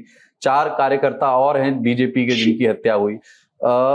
बीजेपी को क्या जिस स्टाइल ऑफ फंक्शनिंग वाला लीडर चाहिए था पश्चिम बंगाल में, वो शुवेंदु अधिकारी उसके लिए क्या मोस्ट सूटेबल हैं? और वो स्टाइल ऑफ फंक्शनिंग क्या है, थोड़ा सा इसको समझाइएगा। जो मेकिंग ऑफ शुवेंदु अधिकारी है वो किस चीज से बनती है? हम सबको पता है कि अमित शाह गृह मंत्री से वोट के पहले जब जो चार्जशीट का लॉन्च होना या मैनिफेस्टो का लॉन्च हुआ, तब हमने जब उनसे पूछा था कि मुख्यमंत्री क्या हो सकता है, कौन हो सकता है, कहां से हो सकता है, तो उन्होंने कहा था बंगाल से ही बंगाली और सशक्त, ये शब्द उन्होंने इस्तेमाल किया था, सशक्त मुख्यमंत्री बनेंगे, क्योंकि भाजपा का ये मानना है कि लॉ एंड ऑर्डर सिचुएशन जो है बंगाल में वो बदतर है, और ये सही भी है कुछ हद तक। और इसीलिए उनको ऐसा कोई आदमी मुख्यमंत्री चाहिए जो सिर्फ गवर्नेंस भी नहीं, लॉ एंड ऑर्डर भी एकदम कड़े हाथ से उसका उस दायित्व को वो ले सके। तो इस बार अभी जो कैबिनेट बनेगी उसमें एक ही बंदा ऐसा है जिसको गवर्नेंस और सरकार चलाने की थोड़ी सी भी अनुभव है, और वो है शुवेंदु अधिकारी। और मैं और एक बात बताना चाहूंगा आपको, क्यों शुवेंदु अधिकारी इंपॉर्टेंट है।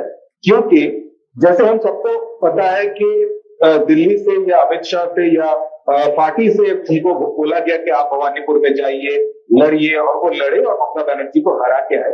मैं एक एनेक्डोट देना चाहूंगा, मैंने इस पे इंडिया टुडे वेब इनसाइट पे स्टोरी भी की है। एक्चुअली में जो हुआ कुछ महीने पहले विंटर सीजन के टाइम में नदिया जिला पे एक बुजुर्ग महिला नेत्री भाजपा की, उनका डेथ हुआ साउथ कोलकाता के एक नर्सिंग होम, एक प्राइवेट नर्सिंग होम। जब उस नर्सिंग होम में शुवेंदु अधिकारी इस महिला नेत्री को अपना श्रद्धा ज्ञापन करने वो गए, वहां जाके साउथ कोलकाता के जो डिस्ट्रिक्ट प्रेसिडेंट है अनुपम भट्टाचार्य, उनको उन्होंने स्पेसिफिकली कहा था मैं भवानीपुर से लड़ूंगा, आप भवानीपुर से मेरा नाम दिल्ली को रेफर कीजिए, क्योंकि ये सिस्टम इस बार बनाया गया था कि जमीन से ये यानी कि लोकल जो डिस्ट्रिक्ट है, लोकल की कॉन्स्टिट्यूएंसी है, वहां से नाम दिल्ली में आएगी और दिल्ली के लोग उसका जांच परख करके या तो एंडोर्स करेंगे या दूसरा कुछ नाम सजेस्ट करेंगे। तो ये सिस्टम से बाहर ना हो, इसीलिए उन्होंने साउथ कोलकाता के प्रेसिडेंट को ये कहा था, ये मेरे सोर्सेस का कहना है कि आप मेरा नाम भेजो, मैं चाहता हूं भवानीपुर से लड़ना। और ये हुआ, भवानीपुर से उनका नाम भेजा गया और फिर दिल्ली से एंडोर्स हुआ। तो ये जो पूरा सिस्टम है, शुभेंदु अधिकारी खुद कॉन्फिडेंट इतना थे कि वो भवानीपुर में जाएंगे, ममता बनर्जी को हराएंगे और उनका जो स्टेट है as the leader of BJP government, वो सबसे हाईएस्ट पोजीशन में जाएगा अगर वो 2 कंसेक्यूटिव टर्म्स के लिए ममता बनर्जी को हरा पाए और उसमें से एक उनके घर में घुस के हरा पाए, और वो इस बार हुआ। तो दोनों चीजों को अगर आप देखें कि एक एबल लीडर जिसका अनुभव है, वो उनके पास होम डिपार्टमेंट रहेगा, ऐसा हमको सुनने को आ रहा है। क्योंकि और ये भी मैं बता दूं आपको, कुछ देर पहले की कुछ एमएलए से बात हो रही थी, तो उन्होंने कहा जो ये जो आरजी कौर का घटना है या जो नारी निर्यातन का घटनाएं घटी है बंगाल में, या फिर लॉ एंड ऑर्डर की जो घटनाएं अभी तक बंगाल में हुई है, सरकार कमीशन बिठाएगी इस पे, ये हमको पता चला है। जैसे ही सरकार बनती है उसके कुछ ही दिनों बाद इन्वेस्टिगेटिव कमीशन इस पे बिठाएगी, उसकी जांच किया जाएगा, रिपोर्ट इससे लाया जाएगा, ऐसा हमको कहा गया है। तो ये लॉ एंड ऑर्डर सिचुएशन ठीक करने का जो प्रक्रिया है वो ऑलरेडी ऑन द और उसका रोलिंग हो चुका है। हिमांशु जी, सरकार क्या नारदा और शारदा मामले पर भी कोई कमीशन बिठाएगी? देखिए, बीजेपी की जब सरकार बनेगी तो बीजेपी जरूर चाहेगी कि लॉ एंड ऑर्डर का इशू हो, जिसका जिक्र अभी मुझसे पहले कर रहे थे कि आरजी कर हॉस्पिटल की घटना है या फिर करप्शन के इश्यूज है, उन सब को लेकर बीजेपी कोई ना कोई एक्टिविटी जो है, कोई ना कोई कमीशन जरूर बैठाएगी, इसमें कोई दो राय नहीं है। क्योंकि भारतीय जनता पार्टी ये जरूर चाहेगी कि ममता बनर्जी पे जो आरोप उन्होंने लगाए हैं, उन आरोपों को सिद्ध करने के लिए कमीशन आए, इंक्वायरियां सेटअप हो और जो जांच की प्रक्रिया है वो तेज हो जाए और ये सिद्ध हो कि ममता बनर्जी के ऊपर जो भारतीय जनता पार्टी ने आरोप लगाए थे वो सही हैं और वो सही तथ्यों के साथ लगाए गए थे, ना कि बेबुनियाद तरीके से लगाए गए थे। सर हिमांशु जी, एक चीज बताइएगा, मतलब ये शायद थोड़ा एनालिटिकल गुंजाइश है इसमें, पर क्या भारतीय जनता पार्टी और राष्ट्रीय स्वयंसेवक संघ में दूसरी पार्टी से आए नेताओं की स्वीकार्यता को लेकर के अब चीजें बदली हैं? जैसे हिमंत बिस्व शर्मा कांग्रेस से आए और आज जिस सरकार पे वो हमलावर हैं, उसी सरकार में वो एक प्रमुख मंत्री थे, तरुण गोगोई के सहयोगी थे, लेकिन हिंदुत्व को जिस तरह से उन्होंने आत्मसात किया और उन विचारधारा को साथ लेकर के चले, या जो जिसको डेवलपमेंट का मॉडल वो कहते हैं उसको साथ लेकर के चले, वो राजनीति का जिसमें मुंहफट होना या जो बेबाक होना, जो दोनों तरह से आप देख सकते हैं, जिसमें ये कहना कि मियां मुसलमान का वोट मुझे नहीं चाहिए। शुभेंदु अधिकारी पर नारदा स्टिंग उन्हीं के खिलाफ हुआ, उन पर ये 2014 में जो पत्रकार मैथ्यू सैमुअल ने स्टिंग किया था और एक फर्जी कंपनी के आदमी से पैसे लेते हुए वो दिखाई दिए। शारदा ग्रुप का मामला आया जिसमें 25,000 करोड़ रुपए आम लोगों का डूबा, उसमें सीबीआई ने उस समय शुभेंदु से लंबी पूछताछ की थी और टीएमसी ऐसा आरोप लगाती है कि जब से ये बीजेपी में आए जेड श्रेणी की सुरक्षा मिल गई और ये सारे आरोप धूमिल हो गए।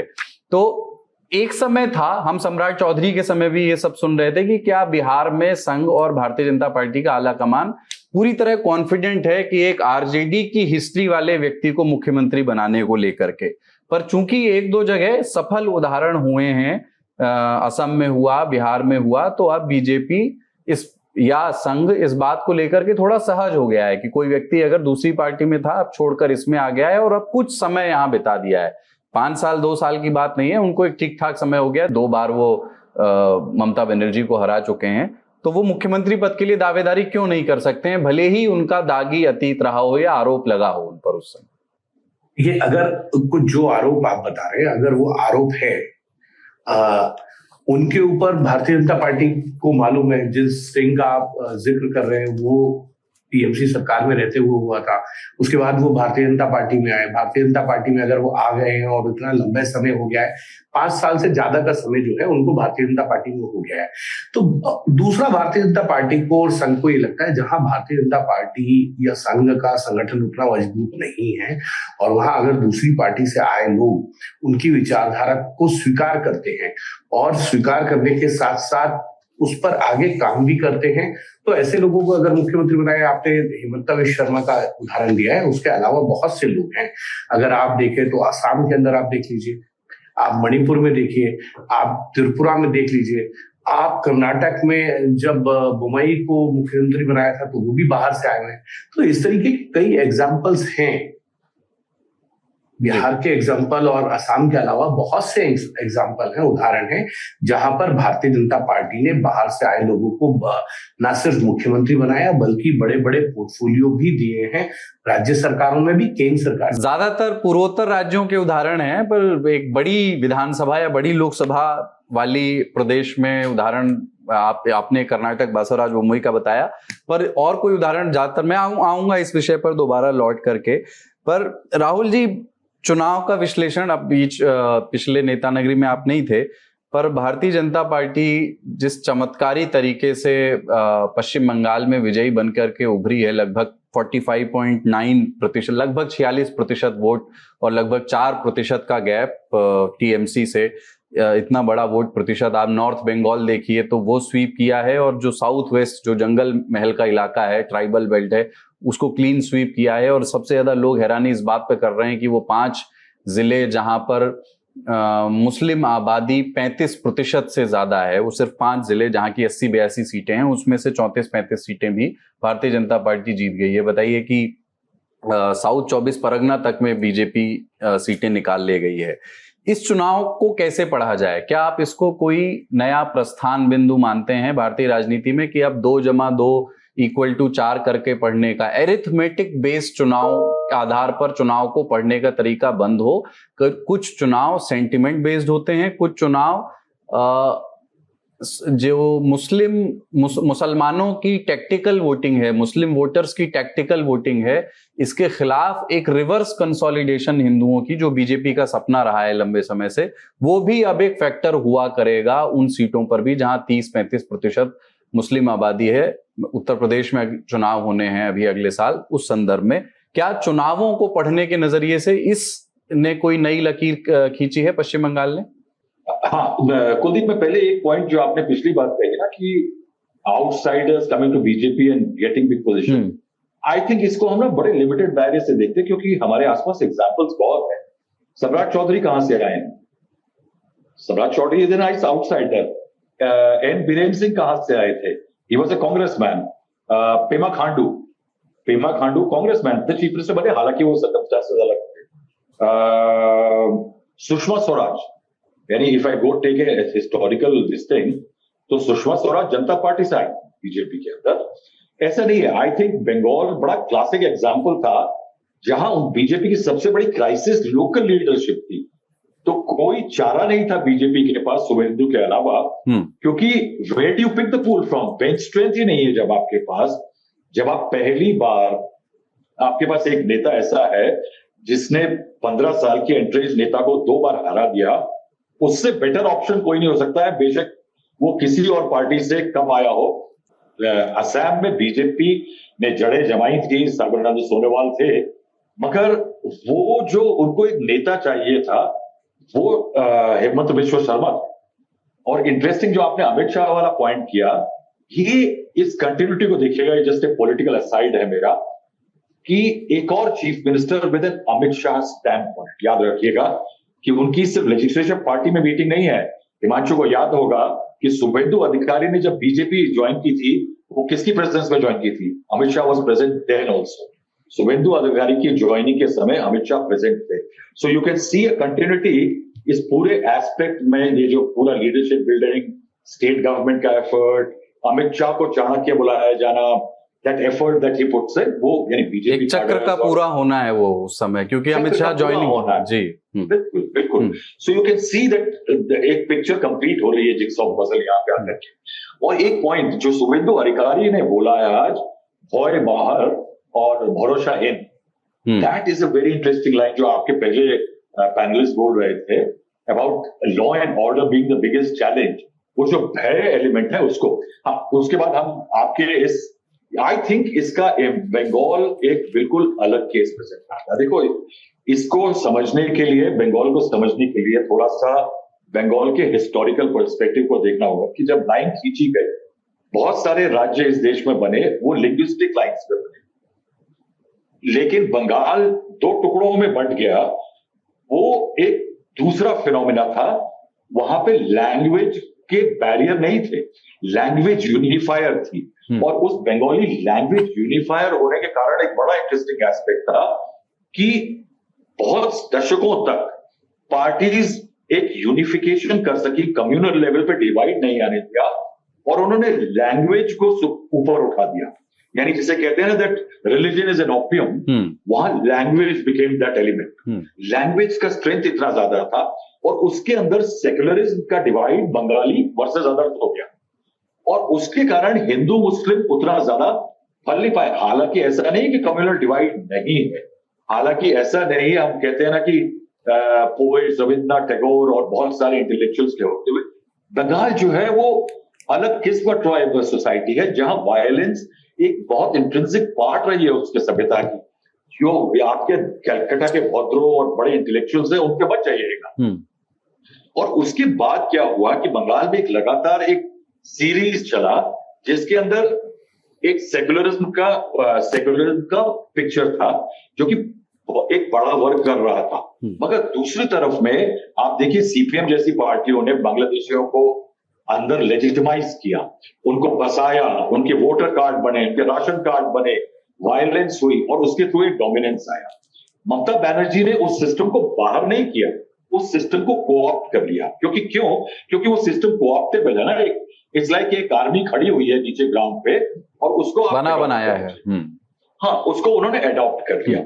अब उसमें क्या हुआ कि अब वही ममता बनर्जी की जो 1975 में इमरजेंसी के दौरान यूथ कांग्रेस की नेता होते हुए जयप्रकाश नारायण जो इमरजेंसी के खिलाफ लड़ रहे थे, उनकी कार के बोनेट पे चढ़ के प्रोटेस्ट कर रहे थे। वही 1990 में जब 3 लोगों का कलकत्ता बंद के दौरान मारे गए थे पुलिस फायरिंग में, तो ममता बनर्जी प्रोटेस्ट कर रही थी, तो लालू आलम नाम का सीपीएम का वर्कर था जिसने उनके सर पे लोहे की रॉड मारी थी। और उस दिन Mamata Banerjee emerged as the only challenge to the left front. यहां पे आती है एक कड़ी, यहां शुरू होता है कि ममता बनर्जी की पॉलिटिक्स को आप देखिए शुरू से, और even if you look eight 2005 में, वही ममता बनर्जी आज जो घुसपैठिया इशू पे बीजेपी को अटैक करती है, डिवाइसिव बोलती है। 2005 में मैं पार्लियामेंट के अंदर प्रेजेंट था जब ममता बनर्जी ने चटवाल साहब जो डिप्टी स्पीकर थे लोकसभा के, इसी इशू पे, बांग्लादेशी माइग्रेंट्स पे, चूंकि उनको प्रॉपर्टीज खरीदने के लिए अलाउ किया जा रहा था और उस पर बहस करने के लिए ममता बनर्जी को परमिशन नहीं मिल रही थी, तो ममता बनर्जी ने डिप्टी स्पीकर की चेयर तक नीचे वेल में गई और उनके मुंह पे कागज दे मारे थे। वही ममता बनर्जी आज के पॉलिटिकल कंपल्जन्स के लिए वो दूसरी साइड पे पहुंच गई थी।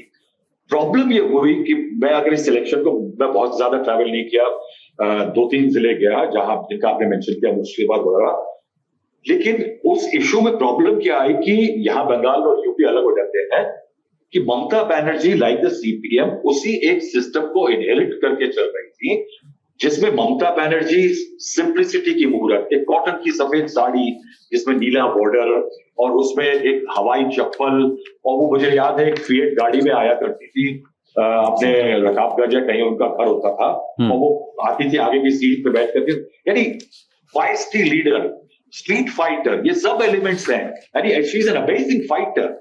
लेकिन आप देखिए कि उनके पूरे पॉलिटिकल पैटर्न को 2021 इलेक्शन में जब वो पैर में प्लास्टर बांध के घूमी, एक विक्टिमहुड एलिमेंट जो था, अंडरडॉग एलिमेंट जो था, वो उनकी पॉलिटिक्स को डिफाइन करने लगा। कॉन्स्टेंटली आप देखिए वो 15 साल से सत्ता में है, 2011 से, बीजेपी 2014 से दिल्ली में सत्ता में है, 2014 से 2026 तक शी इज कॉन्स्टेंटली बंगाल में बीजेपी आ रही है, बीजेपी ये कर रही है और बीजेपी हमला कर रही है, एक विक्टिमहुड है, अंडरडॉग की इमेज बना के चलती है। It paid for, it paid good dividends to her. मगर हुआ ये कि ममता बनर्जी टॉप पे simplicity, values and all that, उनके नीचे एक लाइन ऑफ लीडर्स जो वो not worth much of it. यानी आप उनकी लीडरशिप देखिए कि शुभेंदु अधिकारी इधर आ गए नंदीग्राम में, जो एक समय पे बहुत बड़े फेस हुआ करते थे प्रोटेस्ट के, वो इधर आ गए। लेकिन अब आप देखिए कि उसके नीचे क्या था। उनके नीचे संदेश खाली के ऐसे नेता हैं, शाहजहां जैसे, जो उसी पब्लिक को, जो उनको वोट दे रही है, जिनके बीच में अंडरडॉग ममता है, उन्हीं पे अटैक कर रही हैं। 26,000 लोगों की नौकरी लगी, जो टीचर्स वाला मामला था उसके अंदर, वो लोग आना कौन, किनसे पैसे लिए गए? गरीब लोगों से ना। इवेंचुअली क्या हुआ, जनता को लगता है कि हम कुत्ता है और सरकार हमारी दुम है। That is the dog wags the tail. मगर यहां क्या हो रहा था? It was the tail wagging the dog. ये इंप्रेशन ठीक नहीं था। दूसरा एक क्रूशियल फैक्टर और हुआ कि जो बंगाली लैंग्वेज का डिवाइड नहीं था, वो बांग्लादेश में शेख हसीना इंसिडेंट के बाद जब हिंदुत्व पे अटैक हुआ, दैट ऑल्सो क्रिएटेड, मैंने कुछ एरियाज में बहुत सारे लोगों से इस बात को पहली बार डिवाइड देखा, और इसके कारण से वहां प्रॉब्लम आई ममता बनर्जी की, तक वो अंडरडॉग नहीं रह पाई। Underdog was fighting the very public among which it wanted to be an underdog. UP में ये मुश्किल है। क्यों? क्योंकि यूपी में अभी बीजेपी सत्तारूढ़ है। अखिलेश यादव के पास बेनिफिट है अंडरडॉग होने का, और बीजेपी के जो सैचुरेशन अगर यूपी में देखें, वो 2019 में एक पीक पे आया, और उस पीक के कारण क्या है, 2017 में जीती बीजेपी, वो पीकिंग कर रहा है। जिन इश्यूज पे, जिन मुद्दों पे बीजेपी जीत करके आई थी, उसमें आप देखिए कि अगर यूपी का रिजल्ट डिस्पाइट राम मंदिर का बन जाना 2024 में यूपी में क्या हुआ, उस कारण से बीच बंगाल को उत्तर प्रदेश से कंपेयर करना बहुत आसान नहीं है। Bengal was a different story all together. I think it's a once in 50 years kind of story, जो कि हम देखेंगे, जहां बीजेपी ने दरवाजे तोड़े नहीं, मेरे ख्याल से ममता बनर्जी ने पिछले 10 सालों में दरवाजे खोल दिए बीजेपी के। हिमांशु जी, ये बात मतलब थोड़ा फार फेच्ड है, पर नितिन नवीन की एक नई टीम बननी है। बार बार ये बात होती है कि BL संतोष ने अपनी भूमिका निभाई, अभी समय है, लेकिन उसके बाद राष्ट्रीय संगठन महामंत्री की भूमिका किसके लिए मुफीद रहेगी, कौन होगा? तो कौशल के स्तर से और ट्रैक रिकॉर्ड के स्तर से देखें तो संगठन को खड़ा करना, बूथ लेवल तक भाजपा को पहुंचाना, सुनील बंसल उसके लिए एक प्रमुख दावेदारी तो बनती है। ये दावेदारी बनती है, लेकिन एक चीज और है, पिछले लगभग 7 साल से, क्योंकि पंकज जी मुस्कुरा रहे हैं तो मैं एक जवाब तो दे ही देता हूं, क्योंकि पंकज जी की मुस्कुराहट है, और पंकज जी क्योंकि ये सवाल जो है ढक करके मेरी तरफ डालना चाहते थे, मैं जानता हूं। पिछले 6 साल से ज्यादा जो है, कोई भी नया संगठन मंत्री किसी भी प्रदेश के लिए या वैसे संघ की तरफ से भारतीय जनता पार्टी में नहीं आया। तो ये BL संतोष को हटाकर सुनील बंसल बनेंगे, ये मुझे अभी थोड़ा सा लगता है कि बहुत जल्दबाजी होगी। अगर वो बनते तो बहुत अच्छा है, लेकिन जिस सिस्टम को चल रहा है, क्योंकि एज ए संगठन मंत्री फिर उनको पूरा देश में सभी राज्यों को देखना पड़ेगा। स्पेसिफिक जहां चुनाव होते हैं वहां फिर उनकी भूमिका उतना टाइम दे पाना बड़ा मुश्किल होगा। तो इस चीज को भी भारतीय जनता पार्टी का आलाकमान जो है वो मुझे लगता है समझता है। ठीक है, मैं एक इस चुनाव के पूरे देश पे क्या असर पड़े उसकी ओर जाना चाहता हूं राहुल जी के पास, पर एक आखिरी सवाल इससे जुड़ा हुआ कि उत्तर प्रदेश में क्या हुआ था? वो थोड़े कुछ खट्टे मीठे से अनुभव रहे सुनील बंसल के? नहीं, देखिए क्या है, उसमें 2-3 चीजें हैं, क्योंकि वो कार्यकर्ताओं की बात को सुनते हैं, और कार्यकर्ताओं की बातों को सरकार तक पहुंचाने का काम संगठन मंत्री के तौर पर उनके पास रहा है। मेरठ की जिस घटना का मैंने जिक्र किया, वहां ये भी कई विधायकों ने या कार्य समिति के लोगों ने ये कहा था कि उनकी बातों को सुना नहीं जाता है सरकार के अंदर। तो उन्होंने ये भी कहा कि आपकी बात को सुना नहीं जा रहा, ऐसा नहीं है, आप मेरे तक बात ला सकते हैं। कई बार ऐसा होता है कि जब सरकार और संगठन साथ मिलकर काम करते हैं तो बहुत अच्छे परिणाम आते हैं, लेकिन कई बार काम, सरकार की प्रायोरिटीज, संगठन की प्रायोरिटीज बहुत डिफरेंट होती है, तो उसमें सामंजस्य बैठाना बड़ा मुश्किल होता है। उसका शायद ये भी है कि 2022 के विधानसभा चुनाव के बाद सुनील बंसल दिल्ली लाए गए, और दिल्ली में उनका परफॉर्मेंस जो है जैसा उत्तर प्रदेश में रहा, क्योंकि उस उत्तर प्रदेश आने से पहले वो ABVP में थे, के संगठन मंत्री के तौर पे थे, तो ये एक उनका बड़ा एक्सपेरिमेंट था, और एबीवीपी के अगर वो संगठन में रहे मंत्री तो उसका फायदा भी मिला, क्योंकि भारतीय जनता पार्टी में बहुत से कार्यकर्ता नेता जो हैं वो एबीवीपी से आए। तो उनका कोऑर्डिनेशन 2022 में, क्योंकि धर्मेंद्र प्रधान एबीवीपी से हैं और वो 2022 में इंचार्ज थे। जेपी नड्डा 2019 के लोकसभा चुनाव में उत्तर प्रदेश को देख रहे थे, 2017 में गृह मंत्री खुद ही देख रहे थे। तो एक बड़ी अच्छी कोऑर्डिनेशन उनकी रही है। अब सरकार के साथ कैसे रिश्ते रहे, नहीं रहे, और वो क्यों लाए गए ये शायद पार्टी बताए, लेकिन इतना जरूर है अगर वो दिल्ली लाए गए थे तो कुछ शिकायत उनकी रही होंगी कि भाई उनकी बातों को नहीं वहां सुना जा रहा था। तो कुछ शिकायतें शायद मुख्यमंत्री की भी रही हो। हाँ, देखिए, मुख्यमंत्री की शिकायतें, क्योंकि संगठन अगर कुछ चाहता है तो सरकार को के ऊपर कहता है कि भाई आपको करना है, ये जरूरत है संगठन की।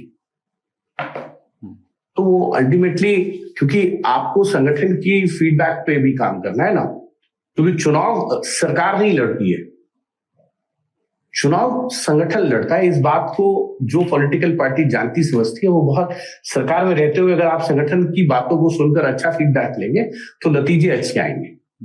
ठीक है। हिमांशु जी, आपने कहा कि एक जो कल्चरल, जो बंगालीफिकेशन ऑफ बीजेपी हुआ है उसको ध्यान में रखना चाहिए एक फैक्टर के तौर पर। अमित शाह बतौर पर्यवेक्षक कोलकाता पहुंचे, शुवेंदु अधिकारी के नाम का ऐलान किया और अपनी ओर से एक तरह से पश्चिम बंगाल सरकार के पहले फैसले का भी ऐलान कर दिया कि हम एक थिएटर बनाएंगे, बंगाली थिएटर में। मुझे भी उसका स्केल नहीं मालूम है कि वो किस स्केल पर होगा और क्या, पर ये कहा कि जो बांग्ला संस्कृति और कला है उसको पुनर्जीवित करने के मकसद से। क्या आप ये समझते हैं, क्योंकि टैगोर की धरती है, वो धरती है जो अपने आप को कला और सांस्कृतिक नजरिए से, बल्कि उन्होंने वो बात भी कही कि पश्चिम बंगाल जो आज सोचता है वो देश कल सोचेगा, रेफरेंस दे करके। क्या एक कल्चरल प्रोजेक्ट में तब्दील हो जाएगा पश्चिम बंगाल बीजेपी के लिए, जहां हम जो बंगाली सब नेशनलिज्म है, बांग्ला उपराष्ट्रवाद है, उसका उभार देखेंगे, पर वो सिंक में होगा भारतीयता के, जिसको अपने साथ लेकर के भारतीय जनता पार्टी चलती है। एक कल्चरल प्रोजेक्ट शुरू होने वाला है पश्चिम बंगाल। देखिए, बिल्कुल भारतीय जनता पार्टी ये जरूर चाहेगी, जैसे राजदीप जी भी कह रहे थे, बंगाली अस्मिता, और जिसका जिक्र जो है पंकज जी ने भी किया कि दुर्गा पूजा को उसको डिस्ट्रिक्ट लेवल पे बड़ा बनाना और फिर बूथ तक लेके जाने का काम जो है वो भारतीय जनता पार्टी ने किया। और कुछ समय पहले सुनील बंसल ने एक रणनीति बनाई थी कि देश भर में जहां भी दुर्गा पूजा के कार्यक्रम होते हैं वहां भारतीय जनता पार्टी के लोग जाएं, और वहां अगर बंगाली समाज के लोग वहां रहते हैं, उनके रिश्तेदार अगर बंगाल में हैं, तो उनको बताएं कि भारतीय जनता पार्टी इस प्रोग्राम को कितने अच्छे से करा रही है। तो ये एक मैसेजिंग का खेल ना सिर्फ बंगाल में और बंगाल के बाहर से भी देने की कोशिश की गई है। इसका फायदा मिलता है। तो कहीं ना कहीं कल्चरल चीजों को भारतीय जनता पार्टी जोड़ती रहती है। आप देखिए, बिहू का कार्यक्रम होता है असम के अंदर, कितना बड़ा होता है। इससे पहले हेमंता विश्व शर्मा ने शुरू किया, इससे पहले बहुत बड़ा नहीं होता था, वो घरों में होता था, मोहल्लों में होगा, लेकिन उसको एक प्राइड के तौर पर और बड़ा बनाना, ये हेमंता विश्व शर्मा ने शुरू किया। तो इस तरीके के कल्चरल प्रोग्राम जरूर होंगे। और कल्चर, क्योंकि भारतीय जनता पार्टी तो वैसे भी कल्चर को लेकर हमेशा देखे तो उसको आगे ही रखने की कोशिश करती है, और वो बताती है कि कल्चरल चीजों को और किस तरीके से और बेहतर किया जा सकता है। थिएटर बनाने की बात कही है तो हम सब जानते हैं कि बंगाल में थिएटर कल्चर आज भी है, बाकी प्रदेशों में अगर आप देखें तो बहुत कम हो गया है, लेकिन बंगाल में है। तो उसको और कैसे आगे बढ़ाया जा सकता है और ग्रास रूट पे कैसे आम आदमी के साथ इन सब चीजों को, कल्चर को जोड़ा जा सकता है, इस चीज में भारतीय जनता पार्टी बहुत काम भी करती है। उसमें बड़ा फैक्टर ये भी होता है कि संघ उनके साथ होता है, और संघ कल्चर एक्टिविटीज में ज्यादा पार्टिसिपेशन करता है, और उस संघ के और भारतीय जनता पार्टी के कार्यकर्ता और संघ के स्वयंसेवक मिलकर अगर कुछ काम करते हैं तो उसका बेनिफिट चुनाव में भी मिलता है। हाँ, राहुल जी, आपका ही कमेंट इस पे। वो रविंद्र संगीत, वो टैगोर के लिखे हुए गाने, वो थिएटर, वो कला, वो परंपरा जो है, अब इसके सहारे इस बंगालीफिकेशन को और मजबूत करेगी, ताकि अगले 5 साल में बीजेपी पर कम से कम बाहरी पार्टी होने का तो दाग मिट ही जाए। देखिए, ये सब अच्छी अच्छी बातें हैं कि कल्चरल रेनेसॉ आएगा बंगाल में बीजेपी के आने के बाद। आई थिंक बीजेपी के लिए एक मौका है अपने को बंगाल में एंट्रेंच करने का, ऐसे जोन में जहां पे उसे अगले आने वाले 2-2.5 सालों में ऐसा करना है कि 2029 में जब वो दोबारा लोकसभा में जाए और चुनाव में लोगों से वोट मांगे तो उसको ये शर्मिंदा होना पड़े, उसको बंगाल, इट नीड्स बंगाल। 2024 का हार जो है वो बीजेपी के लिए, ये मत सोचेगा कि नरेंद्र मोदी उस 2004 में जो उनको नीतीश कुमार जिन्होंने उनको तमाम चीजें कही, चंद्रबाबू नायडू जो उनके कारण छोड़ के चले गए, ऐसी चीजों को नरेंद्र मोदी भूलने वाले हैं। Narendra Modi does not forget these things. और वो जो उनका वक्त कोalition बना के बातें मानना, वो नरेंद्र मोदी स्टाइल नहीं है पॉलिटिक्स का। वो बहुत अकोमोडेटिव नहीं है और उसको आई थिंक नरेंद्र मोदी, आप eventually we are standing in a stage जहां नीतीश कुमार एक तरह से अपने चीफ मिनिस्टरशिप से हटने से that role that he played as a challenger, चाहे वो एनडीए फोल्ड में रहे या एनडीए फोल्ड छोड़ करके कई बार बाहर जाए, अंदर जाए, उससे बाहर चले गए। वो जो चैलेंजेस है पॉलिटिक्स के कोalition के खिलाफ, अगर आप देश का मैप देखें, बीजेपी की बढ़त, कांग्रेस की बढ़ती बढ़त, आई थिंक वो एक इशारा है कि बीजेपी उसको कंसोलिडेट करना चाहेगी 2029 इलेक्शन के लिए। उसको अमित शाह कंसोलिडेट करना चाहेंगे। मैंने पिछली बार भी जब मैंने कहा था कि शुभेंदु क्यों गए थे और उनके लेने में भी अमित शाह प्रेजेंट थे जब उन्होंने पार्टी ज्वाइन की थी, उसी तरह से अगर आप ये देखें कि इस पूरे फैक्टर में सुनील बंसल के पीछे कौन है, the hand of Amit Shah is visible. एक फ्यूचर कंस्ट्रक्ट हो रहा है और उस कंस्ट्रक्शन में brick by brick Himanta Biswa Sarma Madhya Pradesh में मुख्यमंत्री, राजस्थान में मुख्यमंत्री, these are people who are close to Amit Shah. Amit Shah कल की बीजेपी खड़ी कर रहे हैं एंड 2029 के इलेक्शन में ज्यादा सीटें लेने की तैयारी कर रहे हैं। That's I think is significant factor. But BJP के लिए एक बात याद रखनी पड़ेगी, Mamata Banerjee might not have succeeded as a chief minister as in governance में फेल हुए होंगी, मगर जब वो विपक्ष में होती है ना, Mamata Banerjee is a force to reckon with. Mamata Banerjee will be a very tough opponent in Bengal for the BJP। एक दिन अगर वो जाते जाते विक्टिमहुड और पार्टी को रिज्यूमिनेट करके ना रिजाइन करके कर रही हैं, आप ये सोचिए कि सरकार बनने के बाद ममता बनर्जी रोज क्या करने वाली है। याद रखिएगा, with the baggage of governance का बोझ हटने के बाद Mamata Banerjee will be back on the streets as a leader of opposition. BJP को डिलीवर करना है against this Mamata Banerjee horde. BJP को अपना वो प्रॉमिस जिसपे घुसपैठिया और तमाम चीजें की हैं, क्योंकि वो इवेंचुअली हॉन्ट करेगा आपके लिए। इस बार वो वर्क किया, पिछले चुनाव में नहीं किया, it is work for you this time. उसके बाद आई थिंक बीजेपी को ये भी रियलाइज करना पड़ेगा that you have to deliver. जैसे रीजनल पार्टीज नुकसान खा करके चली गई, बीजेपी सत्ता में आ गई, it has to go back to 89 की कांग्रेस ने जब डिलीवर नहीं किया रहा था तो Congress had to go out of power और कांग्रेस पूरे देश के नक्शे से हट गई थी। I think that is where it will teach a good lesson to lot of political parties, especially even the BJP at the centre. एक चीज और राहुल सर कि कांग्रेस के लिए आप कोई सिल्वर लाइनिंग देखते हैं क्या इन रिजल्ट्स में? क्योंकि ओवरऑल नंबर ऑफ सीट्स गिनी किसी ने सारे स्टेट्स मिला करके, तो पिछली बार इन स्टेट्स में जितनी असेंबली कॉन्स्टिट्यूएंसी कांग्रेस जीत पाई थी, इस बार कहीं ज्यादा है। जाहिर है उसमें बड़ा भूमिका केरला की है, केरलम की, जहां वो सत्ता में भी वापस आ रहे हैं। पर बंगाल में भी ये फैसला करना कि हम अलायंस से अलग लड़ेंगे, we will test the waters, हम जो भी हैं अकेले हैं। दूसरा डीएमके और टीएमसी, ये दो रीजनल फोर्सेस हैं। मैं डाउनफॉल शब्द का इस्तेमाल नहीं कर रहा हूं, बट आउस्टिंग ऑफ गवर्नमेंट तो हो ही गया है, दोनों सत्ता से बाहर हो गए हैं। 2029 के मद्देनजर बीजेपी भी ये चाहती है संभवतः कि मुकाबला कांग्रेस से ही हो रीजनल पार्टीज के बजाय, और क्या कांग्रेस भी यही चाहती है कि रीजनल पार्टीज अब थोड़ा पर्दे के पीछे जाएं और मुख्य जो एक बड़ी दावेदारी है वो कांग्रेस ही पेश करे? उस लिहाज से आप एक सिल्वर लाइनिंग समझते हैं कि राहुल गांधी बहुत नाराज, बहुत नाखुश नहीं होंगे इन नतीजों से? कुलदीप, अगर नाखुश नहीं होंगे तो बहुत खुश होने के लिए भी बहुत कुछ नहीं है। हाँ, बहुत खुश होने के लिए बहुत कुछ नहीं। क्यों? केरला कांग्रेस की ये है कि कांग्रेस जहां जीत रही है, आप देखिए ज्यादातर वो it is today in conflict with the regional BJP के खिलाफ का उतना उसका अच्छा ट्रैक रिकॉर्ड नहीं है। बीजेपी रीजनल पार्टी से लड़ना नहीं चाहती थी, मगर वो पिछले कुछ सालों में ज्यादा सक्सेसफुल हुई है।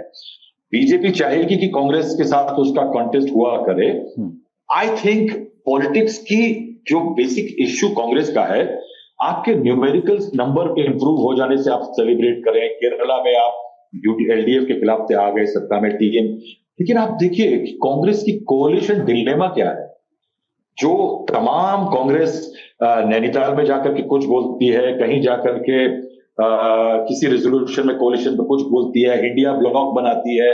इंडिया ब्लॉक बनने के बाद उसी ममता बनर्जी से इसका खिलाफ कह रही थी कि हम तुम्हारे साथ चुनाव नहीं लड़ेंगे। उसके बाद जिस डीएमके के साथ वो चुनाव लड़ती है, उसको उसके खिलाफ जाते हुए जिसने डीएमके को हराया उसके साथ जाकर के खड़ी हो जाती है। ये कांग्रेस के लिए आपको लगता है कि is it a good news कि आप रीजनल पार्टी की स्पीड से अपने कोalition पार्टनर्स बदल रहे हैं? Does that do very well for the Congress party? I think Congress के लिए एक कोहेसिव पॉलिटिकल स्ट्रैटेजी जिसमें वो अपनी रिवाइवल की स्ट्रैटेजी बनाए। बंगाल में उसने अच्छा कहा कि हम अकेले लड़के करेंगे, आगे बढ़ेंगे, मगर उसका इवेंचुअल नतीजा क्या हुआ? Rajdeep has given you the climb. मैं उनको सुना था बहुत ध्यान से, दैट इन कॉन्स्टिट्यूएंसीज जहां 50 से 60% का माइनॉरिटी मुस्लिम वोट बैंक है, वहां Congress and left was the divider of the minority vote.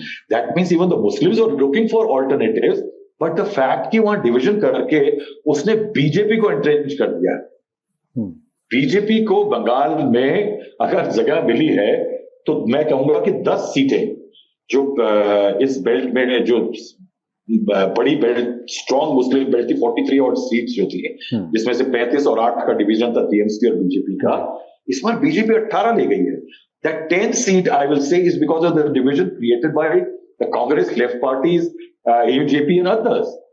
तो क्या है कि कांग्रेस का ये पैतरा कि हम अपने को रिवाइव कर लेंगे, मगर रिवाइवल टैक्टिकल चीज हुआ करता है। रिवाइवल चुनाव के ठीक पहले, जहां मैं चुनाव हारने वाला हूं, मैं कह दूं कि मैं अकेले लड़के इस बार देखूंगा। रिवाइवल होता है 3 महीने पहले, 3 साल पहले कह देना पार्टी कार्डर को कि हम अकेले लड़ेंगे, और पार्टी कार्डर जीत जाता है। लेकिन आप ये अपॉर्चुनिज्म करेंगे कि 1 महीना पहले आप ममता बनर्जी के साथ हैं, चुनाव अलग लड़ेंगे, चुनाव के बाद में आप जब ममता बनर्जी कहेंगे वोट चोरी हुआ है तो वोट चोरी और बोलेंगे। दैट काइंड ऑफ पॉलिटिक्स, और वो जो है ना flexible on the feet kind of thing, जो क्विक ऑन द फीट, वो कांग्रेस जैसी पार्टी के लिए नहीं है साहब। Congress has to identify what it stands for, coalition में उसका स्टैंड क्या है और कौन उसके साथी। चलिए, बहुत बहुत शुक्रिया आप सभी मेहमानों का हमसे बात करने के लिए। तमिलनाडु पर बात करेंगे। ये तय हो गया है कि पहली बार चुनाव लड़ने वाले नई पार्टी जिन्होंने बनाई, टीवी के थलपति विजय सरकार बनाने जा रहे हैं, वो मुख्यमंत्री होंगे, और उनको 4 अन्य जिन छोटी छोटी पार्टियां हैं तमिलनाडु में, सीपीआई, सीपीआईएम, वीसीके जिसको पहले दलित पैंथर्स पार्टी कहते थे, और इंडियन यूनियन मुस्लिम लीग पार्टी, इन 4 पार्टियों ने समर्थन देने की घोषणा कर दी है। और इसके साथ जो समर्थन का आंकड़ा है, बहुमत का आंकड़ा है 117 एक्चुअली, क्योंकि इस 118 होना चाहिए असेंबली में, पर चूंकि थलपति विजय 2 सीटों से चुनाव लड़े हैं तो 234 के बजाय 233 हाउस का स्ट्रेंथ माना जाएगा, और इसलिए 117 चाहिए बहुमत साबित करने के लिए फिलहाल। और अभी इनके पास 120 का बहुमत हो गया है अगर ये चारों पार्टियां सपोर्ट कर रही हैं तो अभी जो हम बात कर रहे हैं वो अब तक की स्थिति के हिसाब से बात कर रहे हैं। जो अभी जानकारी है ये कल को पलट भी सकती है। हमारे साथ इस विषय पर बात करने के लिए अक्षता नंदगोपाल हैं, सीनियर एडिटर और एंकर इंडिया टुडे टीवी। दक्षिण भारत की राजनीति पर आप उनको पहले भी नेता नगरी में देखते सुनते रहे हैं, इस समय चेन्नई में ही मौजूद हैं। और राजदीप सरदेसाई भी हमारे साथ हैं, consulting editor India Today TV. Akshata, ये बताइए कि 5 पार्टियों का ये अलायंस है, क्या आइडियोलॉजिकली किसी किस्म का कॉन्फ्लिक्ट होगा क्या? कोई ये एक तालमेल वाला अलायंस आप देखती हैं क्या, कि आइडियोलॉजी के स्पेक्ट्रम पर ये सभी पार्टियां बहुत अलग अलग नहीं हैं? क्या ऐसा आपको लगता है, या कुछ कॉन्फ्लिक्ट्स तो हैं? नहीं, बिल्कुल नहीं। एक्चुअली ये तो मोस्ट ऑर्गेनिक नेचुरल अलायंस जो मैं मानती हूँ टीवीके के लिए, ये वही होगा कुलदीप। 2-3 फैक्टर की वजह से। एक तो मतलब कांग्रेस और टीवीके अगर आप देखेंगे तो मतलब सब बोल रहे थे चुनाव के पहले ही कि उनके अलायंस बहुत अच्छे से करेंगे, इसलिए क्योंकि उनके 90% ऑफ वोट बैंक सेम था। अगर आप देखेंगे माइनॉरिटीज के या इवन रीजन वाइज अगर आप देखेंगे तो और ये भी था कि अगर इसके बारे में हम बात करें कि IUML के बारे में माइनॉरिटीज, तो उनके सपोर्ट भी है। अभी IUML भी आ गया 2 सीट के साथ, तो ऑब्वियसली विजय और टीवी के माइनॉरिटीज पे भी ज्यादातर फोकस कर रहे थे, तो उसमें भी कॉन्फ्लिक्ट नहीं है। VC के दलित पार्टी है, ऑलरेडी हमने देख लिया, और जितना भी इलेक्शन के एनालिसिस देखते हैं, विजय का काफी सीट आया था दलित ग्रुप्स के और रीजन्स में, और तो इसलिए उसकी वजह से VC की कभी एंट्री ऑटोमेटिकली आ जाता है। लेफ्ट और VC की एक एंटिटी मानते हैं, जहां पे भी VC की जाते हैं लेफ्ट जाते हैं, जहां पे भी लेफ्ट जाते हैं VC की जाते हैं। तो उसकी वजह से मेरे को लगता है कि जितने भी छोटे मोटे पार्टीज है तमिलनाडु में, जो सब DMK के साथ थे वो ही आए थे। दूसरे ऑप्शन जो TVK के पास था वो PMK भी था, लेकिन उनके पास एक लेटर भी नहीं गया, ऑफर भी नहीं गया। क्यों? क्योंकि विजय ने बोल दिया कि मेरी आइडियोलॉजी के हिसाब से जितने भी पार्टी NDA के साथ है वो मेरे साथ अलायंस नहीं कर पाएंगे, नहीं कर सकते हैं। इसलिए PMK जिसके पास 4 सीट है उनके पास ऑफर नहीं गया था। तो मेरे को लग रहा है कि TVK ने एक्चुअली सेलेक्टिवली चूज किया कि इतने पार्टी से हम बात करेंगे जो भी DMK के एलाइज है। और इसके मैं ये भी बोलूंगी कि जितने भी टाइम आप विजय के बातचीत सुनते हो या रैलीज में सुनते हो, हमेशा DMK को पॉलिटिकल एनिमी बोलता था और बीजेपी को आइडियोलॉजिकल एनिमी। इसीलिए वो फर्क बनाया था, क्योंकि DMK के जितने भी एलाइज है आइडियोलॉजिकली कॉन्फ्लिक्टिंग नहीं है, और उसकी वजह से अभी भी अगर आप देखेंगे तो जितने भी एलाइज TVK के पास आ गए सब DMK के एलाइज ही थे। लेकिन आपको ये लगता है कि एक फ्रजाइल अलायंस तो ये है, क्योंकि आप मेजॉरिटी से थोड़ा ही आगे हैं, आपको 3 MLAs चाहिए जो अपना समर्थन वापस ले लें और ये सरकार अल्पमत में आ जाएगी, अपनी मेजॉरिटी खो देगी। 5 साल पूरा करना चैलेंजिंग होगा विजय के लिए? नहीं, 100% वो सबसे बड़ा मुश्किल चीज होगा विजय के लिए। देखिए जितने भी स्टोरीज या चीजें देखे हैं हमने across the nation, veteran politicians को भी एक कोलिशन गवर्नमेंट कंट्रोल करना या सस्टेन करना बहुत मुश्किल होता है। तो विजय के लिए न्यू भी है, न्यू कमर है पॉलिटिक्स में, उनके लिए और मुश्किल होने वाला है। देखिए अगर हम देखेंगे जो करंट इलेक्शन सिनारियो में VC के 2 सीट के साथ, लेफ्ट CPI CPM 2 सीट के साथ, तो ऑलरेडी 6 सीट थे वहां पे। इन लोगों का मतलब हिसाब, ये स्ट्रक्चर ऐसा हो गया कि ये पार्टी किंग मेकर हो गया तमिलनाडु में। किसी को मतलब ये सिनारियो भी नहीं आया था हमको।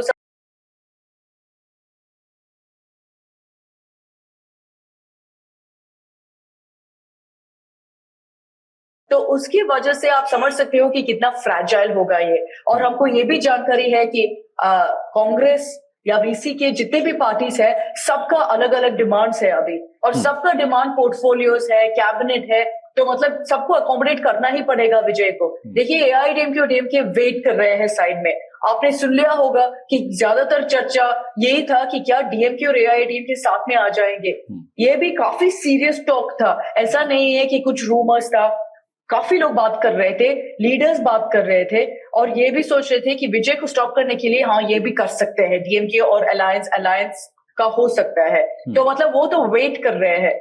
अगर 1-2 MLA विधायक कुछ गलती या कुछ प्रॉब्लम होता है तो बस DMK और AIADMK आ जाएंगे इसमें।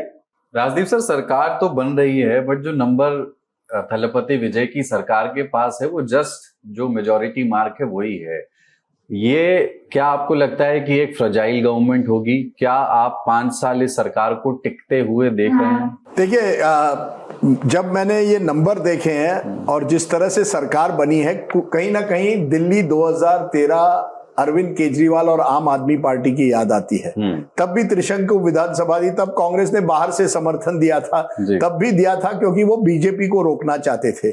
अब वो कांग्रेस सरकार में शामिल हो रही है, लेकिन मैं आपकी बात को कुछ हद तक मानता हूं कि ये सरकार जो रहेगी, क्योंकि नंबर नहीं है उतने जिससे हम कह सकते हैं पूरे आश्वस्त की ये 5 साल रहेगी। कहीं ना कहीं सरकार अस्थिर हो सकती है, लेकिन सरकार को गिराएगा कौन? किस पार्टी में इस समय दम है, इस समय यानी अगले 6 महीने 1 साल के लिए, कि विजय की सरकार को गिराओ और उसकी जगह पे कोई सरकार बनाओ? क्योंकि तमिलनाडु में कोई चुनाव नहीं चाहता है। अगर चुनाव आज हुआ, अगर आपने विजय की सरकार अब गिराई और चुनाव होता है, तो ज्यादातर लोगों को लगता है विजय को बहुत भारी बहुमत मिलेगी, जिस तरह से अरविंद केजरीवाल को 2015 में मिली थी, 2013 के बाद। तो मुझे लगता है कि हर जो पक्ष है, और इस पे स्टैलिन ने बड़ी मैच्योरिटी दिखाई है, वो कहते हैं चलिए देखते हैं, विजय को परखते हैं, जनता को भी परखने दीजिए। अभी तक विजय वो व्यक्ति है जिसने ना प्रेस कॉन्फ्रेंस की है, ना अपना एजेंडा पूरी तरह से जनता के सामने रखा है। अपने फैंडम पर, अपने फैन क्रेज पर वो जीते हैं चुनाव, और एक बदलाव के माहौल में वो चुनाव जीते हैं। अब असली चुनौती आती है, तो स्टैलिन परखेंगे स्थिति को। प्रॉब्लम होगी एआईडीएमके को, क्योंकि एआईडीएमके के कुछ विधायक जो है वो विजय के लोगों के साथ इन टच में हैं। और क्या 6 महीने के बाद एआईडीएमके भी टूट जाती है? अगर एआईडीएमके टूट जाती है तो सरकार और मजबूत हो जाएगी, क्योंकि फिर आपके 140 150 विधायक हो जाएंगे। आज की तारीख में हम इतना ही कह सकते हैं कि विजय मुख्यमंत्री बनेंगे, और किसी में इस समय वो दम नहीं या वो हिम्मत नहीं है कि इस सरकार को तुरंत तोड़ दो, क्योंकि जैसे ही तोड़ दोगे लोगों का बैकलैश भी आ सकता है और उसका फायदा विजय को हो सकता है। तो एक बड़ा गैम्बल एक तरह से खास करके कांग्रेस ने खेला है सरकार में शामिल होने होकर, क्योंकि कांग्रेस भी उत्सुक थी। 50 साल हम सरकार के बाहर है तमिलनाडु में, चलो कम से कम इस बार तो थोड़ी मलाई मिल जाएगी। सर एक बात है कि बीजेपी केंद्र में सरकार है, तमिलनाडु में बीजेपी इस समय कोई फोर्स ही नहीं है, एक विधायक है उनका, पर जो केंद्र में और समूचे देश में जो शक्ति, राजनीतिक शक्ति बनकर के उभरी है, तमिलनाडु की राजनीति को बीजेपी इन्फ्लुएंस करने की कोशिश तो करती है या कर सकती है। जैसे कि मिसाल के तौर पर ये बहुत favourable situation Bharatiya Janata party के लिए नहीं रही होगी कि जहां टीवीके के साथ कांग्रेस के अलायंस वाली गवर्नमेंट है, तो वो चाहती रही होगी, इस तरह की खबरें हमने देखी कि कांग्रेस बाहर हो जाए और एआईएडीएमके के कुछ लोग या एआईएडीएमके पूरी पार्टी टीवीके के साथ चली जाए। मान लीजिए अब तो खैर मौजूदा सिनेरियो में लेफ्ट के समर्थन से, और जिसको पहले दलित पैंथर्स पार्टी कहा जाता था, अब जिसको वीसीके कहते हैं, उसके 2 विधायकों के समर्थन से सरकार विजय बना रहे हैं।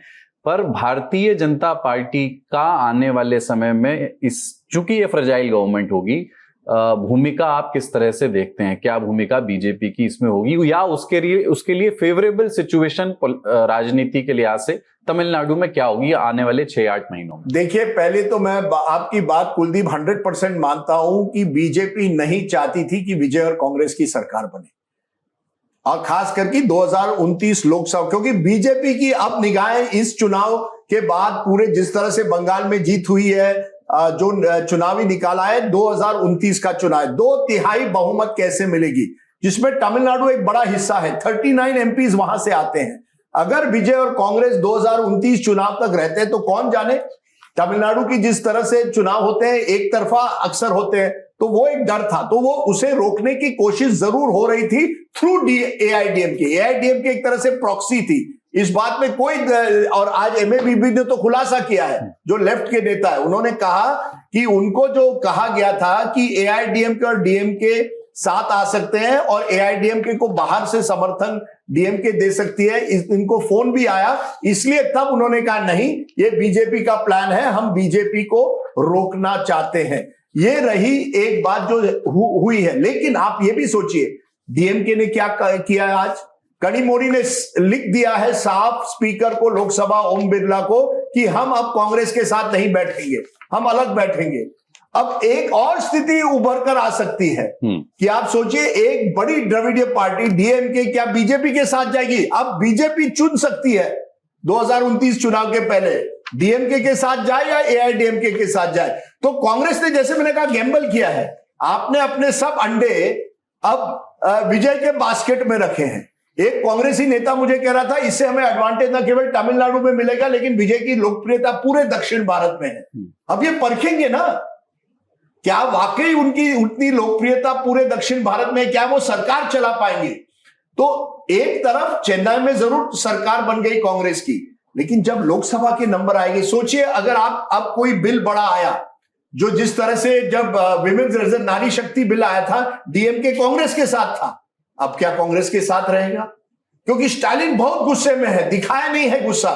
उनके एक करीबी ने मुझे कहा इतना गुस्सा स्टालिन को है कि आप जाते हैं लेटर ऑफ सपोर्ट देने, हमको बताते भी नहीं है। आप हमारे साथ लड़ते हैं चुनाव प्री पोल अलायंस में, कम से कम जो अलाय आपके साथ 15 साल 20 साल से रहा है उनको बताइए तो, क्या इतनी जल्दबाजी थी? तो कहीं ना कहीं मुझे लगता है भाजपा जो है अब डिसाइड करेगी अगले 1-2 साल में कि तमिलनाडु की राजनीति में किस द्रविडियन पार्टी के साथ जाना। अगर एआईडीएमके उनको कमजोर लगे तो हो सकता है डीएमके के साथ टाई अप करे। तो तमिलनाडु की राजनीति बदलने वाली है कुलदीप, इतनी आसानी से नहीं कि आज विजय जीत गए इसका मतलब पूरी तरह से खेल खत्म। पिक्चर अभी बाकी है तमिलनाडु में। We have not seen the last act, certainly not before 2029, अगर ये सरकार तब तक रहे। एक चीज और ये कि एआईएडीएमके के खेमे में क्या चल रहा है। देखिए, डीएमके भले ही सरकार से बाहर हो गई है, बट वहां उस तरह की दो फाड़ नहीं है, उस तरह की फूट नहीं है, उस तरह के फ्रैक्शंस नहीं है अलग अलग। बट एआईएडीएमके में क्लियरली 2 गुट दिखाई दे रहे हैं, और एक ग्रुप ये चाहता था कि हम टीवीके के साथ आ जाएं, सपोर्ट करें, बट ईपीएस नहीं चाहते थे। तो थोड़ा सा भी बताइए कि क्या इस बात के स्ट्रॉन्ग चांसेस हैं कि एआईएडीएमके में भी फूट पड़ सकती है, वो भी 2 हिस्सों में, उसके 2 हिस्से 2 टुकड़े हो सकते हैं? पहले तो बिल्कुल लग रहा था कुलदीप, जैसे आप बोल रहे थे कि ऐसा लग रहा था कि 2 लीडर सीवी षणमुगम और एसपी वेलुमणि पूरा चार्ज को लीड कर रहा था, और लीड करके बोल रहे थे कि हमको मतलब टीवीके के साथ जुड़ना है। इस पे मतलब काफी चर्चा भी हो रहा था। लेकिन कल अगर आप देखेंगे, थर्सडे को ईपीएस पुदुचेरी गया था, जितने भी एमएलए 25 एमएलए थे वहां पे, उनके साथ मिला था, और काफी मतलब क्लियर मैसेज था कि ईपीएस उनको बोल दिया कि देखो जितने भी अच्छा डिसीजन ले सकते हैं एआईडीएमके के लिए वो लेंगे। तो मेरे को लगता है कि अभी जो है हम स्प्लिट नहीं देखेंगे, एक ही यूनिट है एआईडीएमके, लेकिन वेट कर रहे हैं कुलदीप। हमको ये भी जानते हैं, हम ये भी पता है कि एआईडीएमके और डीएमके के अलायंस के बारे में जितने भी चर्चा हो रहा है वो इसलिए हो रहा है क्योंकि ज्यादातर मतलब एआईडीएमके पुश कर रहा था। उनको लग रहा था कि देखो एक अपॉर्चुनिटी है, एक चांस है, उसने चैनल टॉक्स और कम्युनिकेशन चैनल्स को ओपन कर दिया।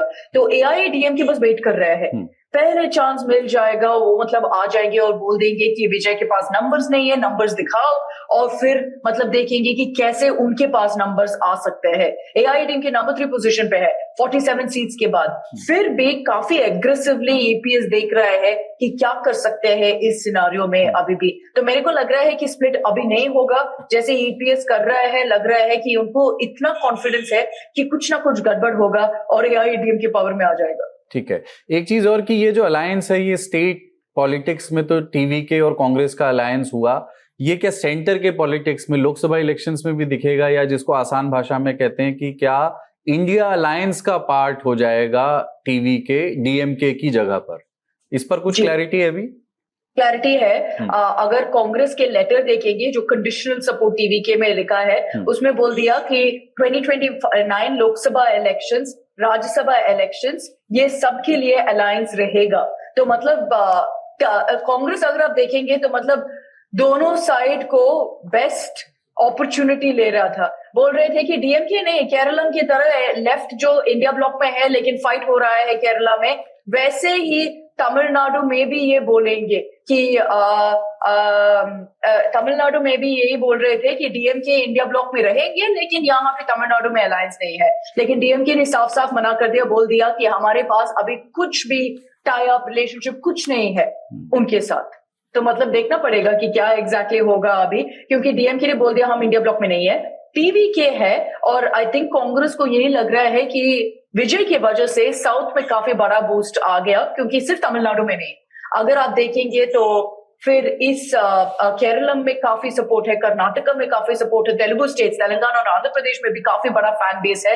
तो उसके ऊपर कांग्रेस का काफी डिपेंडेंट है। बोल रहे हैं कि शायद विजय की वजह से हमको और बूस्ट मिलेगा साउथ में। लेकिन नेशनल इंपैक्ट भी देख रहे हैं हम कुलदीप, जैसे कि अखिलेश यादव ने पोस्ट कर दिया कि डिफिकल्ट टाइम्स में हम हमारे एलाइज को डिच नहीं करते हैं। तो थोड़ा ऑप्टिक्स में कांग्रेस का इमेज भी थोड़ा डेंट हो गया। किसी भी गवर्नर के सामने 3 फैक्टर होते हैं जिन पे वो सरकार मारती है। एक होता है प्री पोल अलायंस, एक हुआ करता है पोस्ट पोल अलायंस, और एक होता है सिंगल लार्जेस्ट पार्टी। ये 3 मानक हैं जिसपे किसी गवर्नर को फैसला करना होता है। प्रॉब्लम यहां पे एक आई कि सिंगल लार्जेस्ट पार्टी टीवी के, तो अगर जब पहली बार वो गवर्नर से मिले तो उनके पास, गवर्नर ने उनको नहीं बुलाया, मगर वो अपना जब दावा पेश करने गए तो उनके पास ऑप्शन था, कॉन्स्टिट्यूशनल रास्ता जो है कि मैं सिंगल लार्जेस्ट पार्टी हूं, मुझे इनवाइट किया जाए। वहां पे गवर्नर के लिए कंपेलिंग फैक्ट बन जाता कि ये सिंगल लार्जेस्ट पार्टी है, ये इनको ना बुलाना, जो कि सुप्रीम कोर्ट का ऑर्डर, सरकारिया कमीशन और कॉन्स्टिट्यूशन, इन 3 की स्पिरिट से लाइन में होता। प्रॉब्लम ये हुई कि टीवीके के पास अगर देखें तो 108, टेक्निकली 107, क्योंकि विजय खुद जो है वो 2 सीटों से लड़े हैं तो उनकी 1 सीट कम हो जाती है। वो कांग्रेस का समर्थन लेके गए। अब यहां पे गवर्नर के लिए एक बचाव का रास्ता आता है। ये इंटरेस्टिंग एलिमेंट है। ये टीवी की पार्टी के कुछ पुराने लोग जो बाहर दूसरी पार्टियों से आए थे उनको मना किया था कि ये मत करिएगा। उन्होंने सलाह दी थी कि जाइएगा तो सिर्फ अपने नाम की सिंगल लार्जेस्ट पार्टी के तौर पे क्लेम करिएगा। यहां गवर्नर के पास क्या एक ऑब्जेक्शन है, जिसे कहते हैं ना sense of reasonable doubt, court में क्रिएट किया है। टीवी के चुनाव अकेले लड़ी, वो कांग्रेस का समर्थन पत्र लेकर के 5 लोगों का गई, उसके नंबर 2012-13 हो जाते। लेकिन कांग्रेस, इसमें क्या देखा जाएगा, सिंगल लार्जेस्ट पार्टी। तो जब वो कांग्रेस का पर्चा लेकर के गए तो वो सिंगल पार्टी लार्जेस्ट पार्टी के रूप में क्लेम नहीं कर रहे थे, वो एक पोस्ट पोल अलायंस के तौर पे बात कर रहे थे। क्यों? यहां संशय दूसरा है कि कांग्रेस प्री पोल एलाई था डीएमके का, तो प्री पोल अलायंस का एक प्लेयर कांग्रेस पार्टी टीवी के साथ एक पोस्ट पोल अलायंस करके हाफवे मार्क से कम नंबर लेकर के आ रहा है कि हम क्लेम कर रहे हैं।